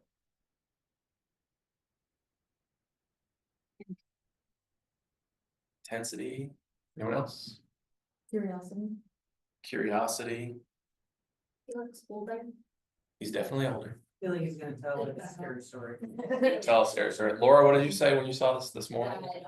It didn't like it seemed like or something. Like, Yeah. sorry, She was, it was like, it makes me uncomfortable. So subject matter, this came down to proper lighting, expression, and then part of the presentation you could even consider as type. The title was psychosis. I think, yeah, psychosis. So it was like, it worked perfectly. And whatever state I was judging, this ended up being one of the top images. It definitely won, I think, best black and white or whatever category it was in. But it's just kind of unnerving. Like if you see it in really good detail and in the right light, it was just really well done. He looks like kind of confused, it's like if it was confused old man, it like wouldn't have the impact. Or if the lighting was different, it was just like a really well lit image. He was making the same face. These things wouldn't make any sense. Which brings me to one of my other failed images. That's like one of the first ones I entered. Like composition's good, lighting's fine. It's just a day of wedding image. Like that's a nice image to present. But one of the arguments the jurors were making was the title was crossing over. What do you think of when you say crossing over? Somebody died. You title the wedding image that also has the connotation of someone dying. No merit. Crossing over. But it could be like crossing over from happiness into no longer being happy. Whatever it is. But either way, but it was, then I'm just telling you what they're doing. Like the judges are stupid, like, yeah, I can tell that they're crossing a bridge. You don't have to tell me that. Yeah. Like, what's the story you're trying to say? So this is one of those where there's that slight, because like, this rubs me or makes me, I mean, even that, it's even without the title, it may not be a merit image. But that was one of the points we were up to, like, so. How do you name your images? Oh, it's so. It's a friggin', especially wedding images. I don't have a problem. Yeah, I don't have a problem with regular images, but wedding images like beautiful bride. You're like, what? Like how many things? Yes. I think Yeah. the day that I Yes. like put them into competition, they usually are all titled "What the fuck won? What the fuck?" Yeah, so there is I will tell you, like, presentation, don't go crazy. Same thing with titles. Titles can make or break an image because it's part of the story. So I've had titles completely make something that didn't make sense. If you were to just look at it, you wouldn't get the story, or it leads you in the direction to make the image better. Can also make it worse. I So do ask my mom, and she's not a photographer, but like asking somebody that doesn't actually so keep it. I had Yeah. that actually somewhere, whether I missed that slide or that thing, there is a note I had on that as far as competition. Ask a friend who's not a photographer, might just be good at something else. One of my best friends, like he likes art, he doesn't know anything about like the PPA realm.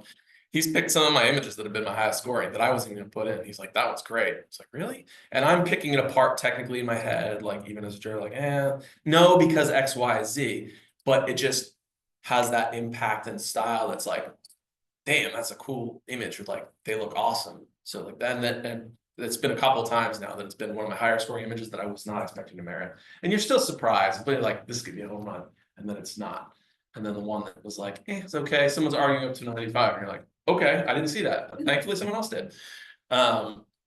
Technique, this is the approach used to create the image, so not the post-processing, but pretty much how you create it, the technique you used, and how much that can add to an element. This was from one in New Hampshire that I judged. Jim Carn. Just said this is a great image, so I think I had argued this up because I loved it so much. It was such a beautiful use of how he shot this image, because like, sure, you had this beautiful balloon in this blue sky, you could have not had this thing, which other jurors were arguing was distracting. I liked it. I thought it worked well with the composition. Whether he held it tight, that was another balloon or building, I don't know. But I just thought it really gave great balance where I'm going from here, I'm going to the moon, I'm going back to this. I got leading lines going to this. So it all worked. And there's a lot of depth and color and saturation without it being the mistake that I see, especially in wildlife photos. We're just like, let's take the saturation and just turn it up to 100. And my eyes are bleeding. Like, this is a pop and it's got just such deep richness, but it's not, I tend to say like overexposed for saturation. Yeah, so it's good vibrant. So that's a great use of technique. This was also in New Hampshire that I pulled, where it was like, you take a picture of a car in daylight, this is not a mirror image, but the technique being used to create that like intensity and motion of tracking the vehicle and dragging the shutter just created an extra element that technique helped elevate an image that if you had just taken it at 4,000th of a second and froze it, it wouldn't have had that that intrigue that it does holding it a 10th of a second or a 20th of a second, or whatever he's using there, half a second to kind of capture that. Same thing, this is one of mine that I ended up throwing in an English competition and did well. I titled it The Light Keeper's Christmas or something like that, because there's a little Christmas wreath that you can see, but this was just handheld. And I was testing a new lens, so I had a 14, I went down to Marshall Point, that's sort of near where I live, and just like down the rocks, whole hand did like a 1 second exposure handheld. And I was like, the vibration reduction on these new sensors is incredible. You know, to create the leading lines, some drama, to get this movement down here in the waves. And then, but also did something that was a little sketchy, which was leaving the horizon in the middle, because I cropped it different ways. And like, I was like, well, you know, it's not like it's gonna win any big awards, but using that technique was more interesting than if I had done a fast exposure, I think, and just had the waves frozen. It just added that slightly, just elevated it to get it into that merit category. Storytelling, the last one. Refer to the image's ability to evoke imagination. One beautiful thing about art is that each viewer may formulate their own story in the image. But titling, part of storytelling, can lead you in a direction. It doesn't always have to, because some things are as you'd expect. So over it. I think this is Holly's. Oh, yeah. There's a great example of storytelling. You know, there's a lot of distraction, but like you're just, this is it. This is the story. This is the kid that doesn't want to be there in the front row, waiting for the ceremony, watching it happen. Perfect capture, good composition. We can see what's going on in the background. It's a little distracting, but overall the storytelling of this image is what makes it do well. It's a great story. Well, and to an earlier point, yours, it really also ties into impact, like right off the bat. Yeah, and that's where The title's the first thing it's read. That's the first thing the jurors hear about the image. They Right. start to And then they develop see it. an impression about it. Then they see the image. The image gets the impact. Yeah. It's also based off of the title. yeah, and it always sucked back in the day if you heard like a bad, like you'd watch IPC and there's someone with a deep well, I'm not even gonna say describe their voice or anything, so I don't get in trouble, but, For good odds. but you're like, no, you ruined the title, you said the wrong thing, and the jurors who didn't see the title are like, I don't get it, that doesn't make any sense, and then it take like 2 minutes later, finally someone realizes it and fixes it. But, you know, it can hurt an image if it's read wrong. You know, I will tell you that when you're judging like MIR or something, which you guys don't see anymore, the title is seen. So I see the title, then the image comes up. And you know what's funny with this one, when I took it, I immediately was like, I have a title for it. That was It's something I perfect. did. All tied together, it was perfect. I And I got a think it was merit, like- I would merit it. Is it Pete Rizzit? Yeah, he would love one of those. He was talking about, I remember him talking about one time with like the more creative stuff that he does, that he comes up with like the title first, and like, then he like, which is. There's no right or wrong way. I actually have like a running list of a couple titles I've come up with to like create an image out of that I've never done and probably will never do, but it's a good idea. Yeah. This was another one. I thought, I don't know if this fits into storytelling. This might be better with creativity. I remember this was Nick's from a couple of years ago, but I just really liked. I'm always like so sometimes in artist images. And as jurors, we have to appreciate everything. There's stuff we like, but people are always complaining like, my style doesn't do well. Any style can do well as long as you follow the elements, and we're going to be respectful of that, even if it's not our thing. This is one of those, like, again, I know nothing about Photoshop. I just thought this was hilarious. It's a great title, all legs on deck, like all hands on deck, the boat. It's just like a little toy submarine thing. It was just hilarious. And I just think it's a spectacular merit image. I think that's an example of doing that well. Ben Shirk, always hitting it at us all over the heads with incredible Yes. award-winning images. Like, what was this? I think this was like Innocence Stolen or something like that. And you're just like, damn. Oh my God. Yeah. Ben, every freaking time. Come on. Ben. My favorite one is I was so having a hard time finding like high resolution ones that I could use in a presentation, but the Till Death Do Us Part, it was like an old couple being torn apart from each other by like a crowd, kind of like this, just spectacular. Like you see it, you're like 100, you're like grand imaging world, don't even have to talk about it, everybody's out. Like, this is a great example of, and he doesn't even, so this is a good example of like, maybe for him getting recognition, like he doesn't, I don't know whether he makes money off this stuff. This is like his creative passion. Like he does seniors in sports, he does and it's like no sports. connection to the stuff that he puts in This is print like comp. his- So all his money is being made shooting seniors and selling like digital backdrops and stuff. But you say his name, this is what comes to mind. I mean, it's just, the storytelling is off the chart, and just the use of all of the elements. You've got the composition, you've got the color balance, you've got, you know, our subject matter. We got the brightest point being this child that's like being torn away. Like, it's like unnerving. It makes you uncomfortable. It makes you sad. It makes you angry, whatever. It's just like, everything is just done well. That's storytelling, kids. Simplifying all of the elements. I think we touch bases, or someone kind of mentioned it. I credit, I think Larry Lorsey, he did this, I think News and Maine a couple years ago, he said this, and I was like, that is just fantastic way to think of it. Have all these elements, they all work together, like you saw the 12, you saw the 4, they're all similar. He said, impact, technical excellence. I think this was the 2 he chose. It's like, think about it. That kid on the stool, impact.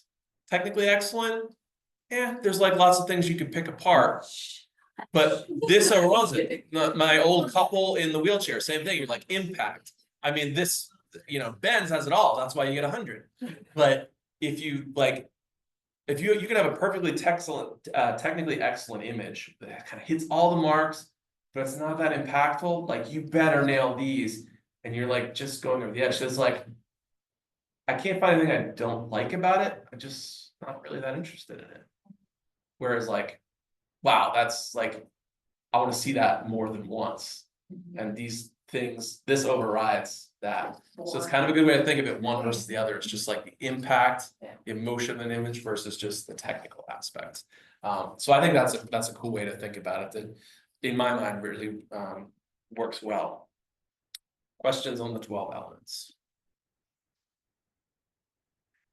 I don't know if it's technically on the 12, so as somebody who submitted just to locally, I haven't done anything nationally, I was told that as far as a light source, even through a like a landscape type thing, that's not something that people should see. But is that fall under? Like, as far, does that fall under like any, like, I There's, like, didn't literally a follow, sign. say that again. well, there's literally like, when you're submitting an image, you shouldn't be seeing, like, the light source, basically. Oh, So, I like, think I in know a what you're saying. landscape opportunity. You don't wanna see the sun, is that what you're saying? Right, they, I wouldn't agree with that. okay. I don't I think was that. like, so like. It can be, it's usually confused. more like, you know, if you're taking wildlife photos in the middle of the day or landscapes, like, it's just not When interesting. it told the story, if it wasn't there, it would have been a totally different image. I was Yeah, like, it depends, okay. it might depend on the image too. Okay, Like, something like, will I don't say- agree with that, I is will what I would say say. with like the studio stuff, they wanna make sense, they want it to make sense where the light is. well, yes, True, but see, Yeah. but I've seen Yeah. images where Totally it's like the lighting is part of the story, where it may be like the old style, like Yeah. movie lamp or something lighting yeah, something. yeah, And it's in the image, Yeah. obviously that works for that image. gotcha. Again, that is an element, you're going back to subject matter and these things being congruent. If you just had it in there, it's just like, oh, I took this picture and left that tripod in the corner, Yeah. it's not Yeah, yeah, intentionally Adding. part of the Right, image, it's right, adding to it, right. so. Gotcha. Alright. We are almost out of time, so I don't mind staying later, but I don't know how much longer we have. Some Well, of us were the going. library closes. At It- 7:30? it- Well, we have to leave at 7:45 at the latest, Okay, so. so, and we have to, I know some of us are going out, Yeah. what time's that? Well, I have 7:45, right? yeah, it's like 7:40, like it's fine. So if I went to 7:40 or something, we're still fine. Yeah, Alright. 7:40 is okay. If anyone wants to leave, you're welcome to. In fact, you probably already wanted to leave this whole time, so. Alright, so I'm gonna breeze through, yeah. We haven't been paid yet. She's not gonna be here for my $1 million giveaway. So, I don't remember what I have left, but I'm 86 out of 111, so I'm gonna breeze through these. And if you have questions, again, feel free to jump in. Hopefully, is everyone doing all right? This is also on our website too, under the image, like the image competition section. So just so that if you guys are like, wow, this is a lot of information. It's Yeah, also there's a lot there. here and, Yeah, so. I don't mind, I can like condense and pass on the slide deck if you wanna reference some of this, and I don't think that would be too hard to do. It's nothing like secret copyright I have. Going through some of the scoring, we've discussed this, we definitely want to touch base on it. Numerical scoring, this is what a lot of us are probably used to. Here's our merit line, we've got average, and this is supposed to be at a professional level. I'm gonna tell you that jurors would tend to swing this upwards, so you don't wanna hurt people's feelings, but it varies per state, cause you've either experienced or heard someone say, I got a 95 in this, so why is it only an 80 at IPC? It's like, when I judge, we always ask, like, we usually have a prep before the competition, because like some states will be like, go in favor of the maker versus not. So we're kind of bending, and others will be like, give it to them straight. So like, and jurors are different. Like, I have no trouble. I will give you a 60. I'll give you 100. I do it often in competitions. I'll hit the bottom of the barrel and right to the top. And I've put in a 98 where someone else got a 78 and I argue them up to a 95. You know, it happens either way, where you're like, oh, I totally missed that. It is a 78, not bad. This is the numerical scoring table that we use usually at states, and this is no longer used at IPC or MIR. So keep that in mind. You got these categories, it's pretty straightforward. 80 to 100, this is all merit. This is not merit. Simple as that. People want scores. Doesn't matter too much because there is the human element where it lands. Essentially, when I judge an image, I have the score punched in like 2 seconds. And then I have to be able to justify that. I see it, 95. If it gets challenged, justify why it's a 95. So things are done really quickly. And actually at the PPA level, they have this, you can sign into your, like when you judge MIR and stuff, they have all of your stats, everything you've ever done. Your challenges you've won, time to scoring, all these things, they track it all. It's crazy and it's unnerving. So, it didn't take me 6 seconds, that was lag. Because a lot of times people will, yeah, I don't think it's worth talking about this too much, but like, if you're here, don't think that you're like be proud of a merit, but if the biggest mistake, I think I had this at the end, like, is I've judged competitions where I see the same image like 5 times in different states, and it's not very good. Don't like throw it away, don't keep doctoring it. I don't remember if I said this earlier, I know I had it written down somewhere, but like. You cannot edit a non-merit image up to a merit, essentially. It's gotta be a good starting point and you can elevate it, but don't. Polish the turd, it's still a turd. So, MIR scoring table, this is what we judge on. There's no merit, low potential, no merit with potential, merit and imaging excellence. Imaging excellence, like when we go to judge this, it's all done there. So we've got these 4 options.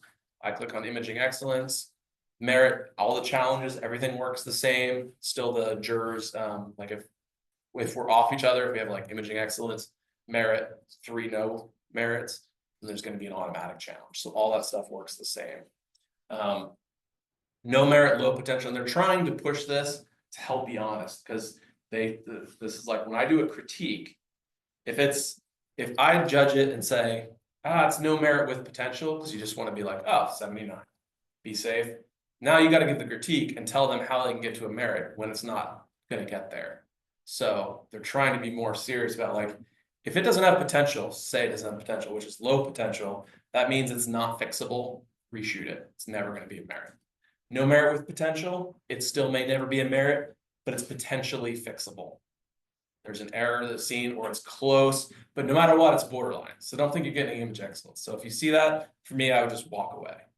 Unless you're just like, oh, you get a critique, and you're like, kind of recrop this, change it, fix that thing, get it there, you have just a merit. And then obviously the merit, which is like, this is that thing we're protecting, you should be proud of when you get it. Imaging excellence is like, this is just, you've hit all of the 12 elements and done a great job of it. Any questions on that? Because that's So frustrating, because I've had images that have merited highly in Maine, and then I've entered them in MIR and they've gotten no merit, no potential. And I'm like, what? it happens, and there is like, I've heard of people like doing it and then entering it 4 times, then it passes. Yeah. But in general, I mean, that's part of where states can be kind of off. That's why part of getting away from the numerical system, because it can cause those kind of discrepancies. So this is the way it's done. It's not bad. I would talk more about this, but again, for the sake of time, I'm just gonna scroll through these quickly. Hopefully no questions. You're welcome to interrupt. Break the rules. There you go, different mustache. Again, I already did this example. We're not gonna talk about it. This was a similar one. Again, the blocked up blacks, and just the image that I loved. I threw it in. It was intentional. This was in the Azores, an abandoned old luxury hotel from the 80s that no one's been in for 40 years. Really cool to explore. But it's like, I'm gonna put this in. I see the composition. I see what I want. It was 1-4, and then whatever juror gave it a merit compared to the other 4, argued all of them into the merit. So he saw what I wanted him to see and felt the same way about the image that I did. So it's okay to break the rules if you're doing it intentionally. So be flexible. Don't just be formulaic in your work. We'll breeze through these because I don't think they're super important again out of time. Technical requirements for these competitions, because this just changed too. This year's changed for MIR. 4,000 pixel long edge is what we do at our state, most states, and IPC. That includes the matte or the vertical edge. So 4,000 pixel long edge. For MIR, it was, I think, 1080 or 1920 long edge, which people complain like that's not resolution. Which I agree. Because most of us have more powerful screens. The reason they did that is with everyone judging remotely. There's a juror in somewhere that's got 56K internet, it's never gonna load. So I think that's why it was done. They just changed it to where it's like normal 4K now.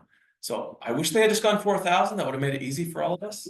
And universal, I don't know why it's not, but I appreciate this because they would say that jurors are supposed to set their monitors to 1080, which didn't make sense because the pixels don't overlap. Yes. So it's blurry. So inside secret, I know that a lot of jurors were leaving their resolution that would be smaller because it would look better than blowing it up. So now it's 3840 max long edge. So you just have to follow these things. So I don't know how many times I've seen things pop up and the resolution is completely off or it's way under. So it's an easy mistake to make. Just pay attention. Same thing. You get the idea. How we judge.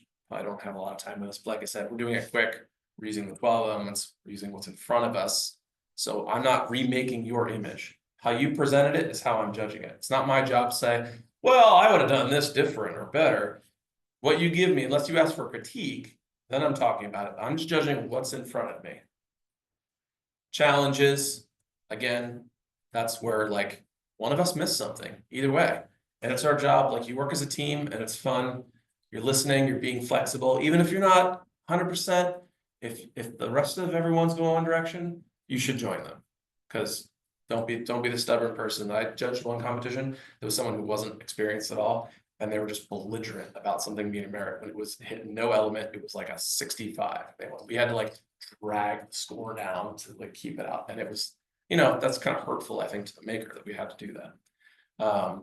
And there's the human element. So again, you might have an image like it's going to hit different people. We're still judging on these things. There's going to be that extra impact that's going to be personal to whoever's looking at it. Misconceptions, certain styles are punished, or certain styles are not punished. I think I said that wrong. No, yeah, they're not punished. We don't start at 100 and work back if you're thinking numerical. It's not like, oh, we're taking that off, we're taking that off, we're taking that off, we're taking that off. You just see it and you know, again, just move. And we're not better than you, trust me. Your worth, this is the most important thing. Don't weigh the quality of your work solely on the results of how your images do in print competition or in critiques. At the end of the day, it's about the green ribbons that matter, not the blue ones. If you're making money, clients are paying you, that's all that matters. If you love your art, that's fine. It doesn't matter what I say, what another juror says. Yes, there's these things that we base it on, but it's not the end all. So don't just get that score that you didn't want and boo. I'm just gonna scroll through some of my non-merits that I love. I love this image. You know, just left the scores in here that you can see. 76. That was a great image. I spent hours removing a bunch of shit from the background. And then it comes up and 2 seconds gone. So don't overthink it. When you edit your images, don't spend 2 hours removing every little piece. We see it, we judge it. It gets challenged to pick it apart if you want to do that. But the amount of images that like 77, not a single juror said a merit. I was on the floor, I thought it was awesome, cool, not a merit. I have a 10 by 30 print of this taken in Iceland. It's like a few hundred megapixel photo. I took a bunch of telephoto verticals, stitching together panorama. 2 jurors thought it was good. The rest didn't argue. Don't care. I'm not going to submit it anymore.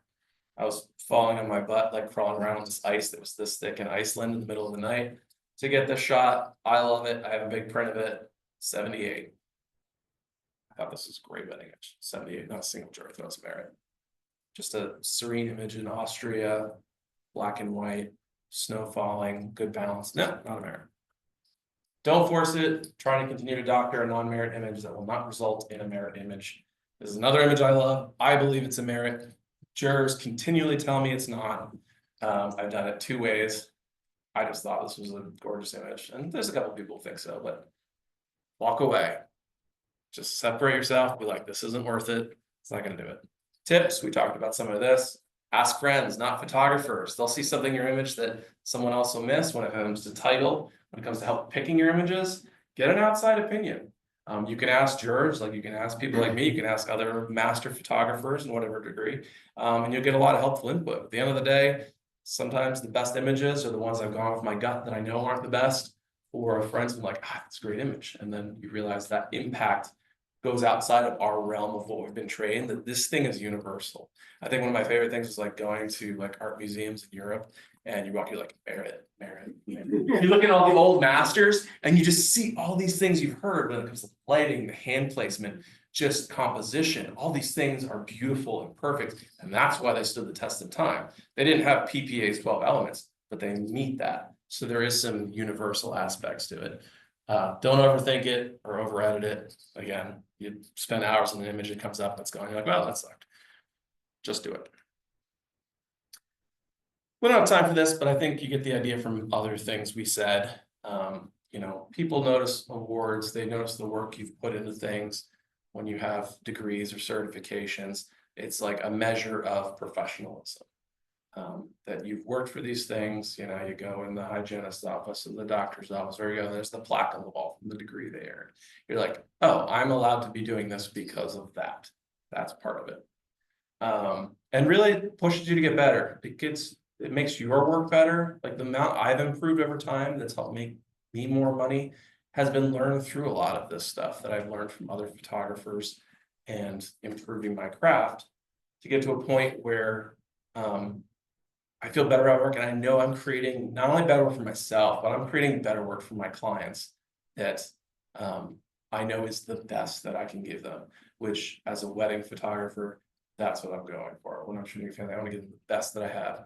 I want something that makes them cry, that makes them feel something special that they print on their wall and they walk by every day that they love. So push for that. And don't be down on yourself just because some jackass judge gives you a 78. That's the end. 7:36. Any questions? Feel free, anything. Everyone's just tired, exhausted from this technical. When you're judging, how many people are actually doing that? You mentioned like we get together. Oh, yeah, it's pretty universal. There's 5 or 6 of us usually. Usually there's 5 jurors and then a jury chair. So just like this. Room or separately? It's changed. So it has changed over time to where now like a lot of states, a lot of people are just going virtual, which are remote. And it's a mixed opinion. It's great because, you know, back when I started not very long ago, 6-7 years ago, you're having to pay to fly judges from around the country and trying to get them to speak as well. Where now it's like, not only do I have to, and if you've been on the print comp end, like that's a lot of work. So if you no longer have to do that at convention, you can just focus on hanging out and speaking. And there's so much like anyone who still does in person, like I've been to New Hampshire a couple times, Massachusetts, Florida, like that is the best. There's nothing that compares to sitting with your peers judging images, because there's this element of like not only having fun and camaraderie, but you're kind of feeding off each other in a different way than when you're just on a Zoom and you can't see each other, you're not next to each other. I don't want to say that adversely affects the images or judging really all that much, but there's a different element, and I think it's extra fun too when you're like there to be able to listen as the maker and you have that ability, which when we do it virtually, you still can, you're in the Zoom listening, that kind of thing. But yeah, it's going back to the numbers, a state can do whatever they want. I've judged where I'm one of 3 jurors and that's it. But if it's a full competition, we're doing 5 jurors with a jury chair who will step in if someone has to disqualify because I know the maker of the image. And this is a good thing moving forward, like being a juror now, like if you're putting an MIR, I'm going to end up maybe judging your image. As long as I don't know it's yours, even if I think it might be yours, I can judge it. But if you've shown it to me and I know it's yours, then I'm going to disqualify, and then the jury chair will take my vote and do it. And you know, like I said, like another print competition note, when you enter in a lot of states, you lose the impact continually.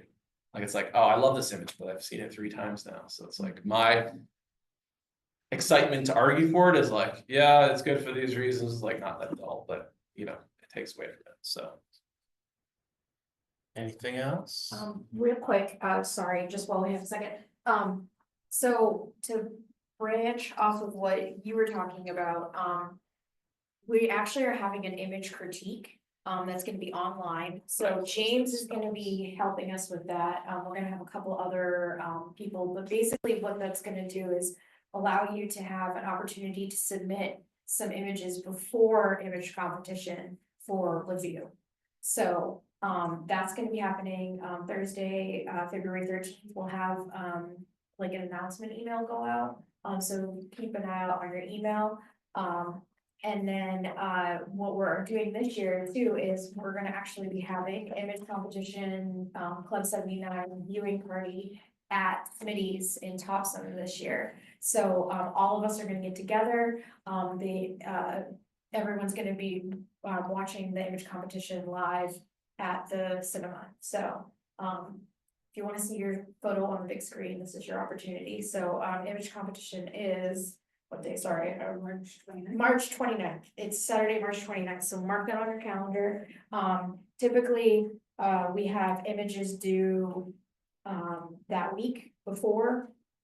But we'll send out some information on how to participate in image competition this year. So start working on your images, and we'll have the image critique in about a month. So Yeah, so I think that's Yeah. February 13th. Yeah, February So I'm 13th. doing it, and 2 other, yeah, at least master photography teams do it. Nice. and then Natalie is too, and she was on the Great. call today. So Yeah, so that's a good thing. Like I said, Yeah, If I'm not judging Maine. So that's Yeah. not gonna affect, you know, if you want input, but if you end up putting it in MIR and, because I think we're probably doing it kind of anonymously anyway. But it's up to you. Usually when I do like online and then people ask afterwards, like sometimes we do like a critique after. yeah. That's up to you whether you share it's from you or not. I mean, the other thing is Yeah, like, it can be when jurors are completely judging, anonymous, like, that so. doesn't mean I'm gonna be judging your category. Like, when we do MIR, it's like 4 days.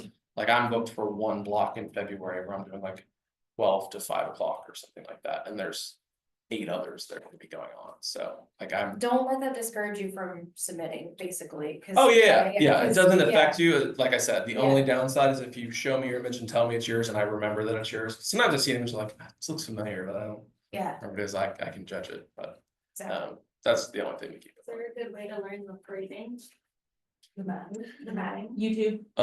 Yeah, I think there might even be, if you go on PPAs, Seriously. if you go on PPA, I think there's an educational section that might show some of that. It's, Yeah. I do it a very simple way. I could tell you about, but there's probably someone much better you can learn from, because I suck at it. Like, it's just literally in Photoshop, take your image that you're, like, I work in Lightroom. Move to Photoshop, second layer, and then on one of the layers, you just expand the canvas size Mhm. by a couple inches or whatever, because That's and you what can I keep do. going back and forth. And then you throw a fill layer, that'll fill your thing, and That's then on what I the do. image, you can, to add your stroke, you just go, there's like a FX button, and where you can add a stroke. Keep your key line small, do it together. So it's really pretty quick. So I keep it simple. There's a couple nice ones I've used that I've bought from someone that I just Or YouTube. throw it. Oh, But there's lots of people that if you search, you'll find someone that does it, and there's not one way to do it, so. Yeah. Careful, I'll shut that off. So, we're gonna be having, dinner and drinks at,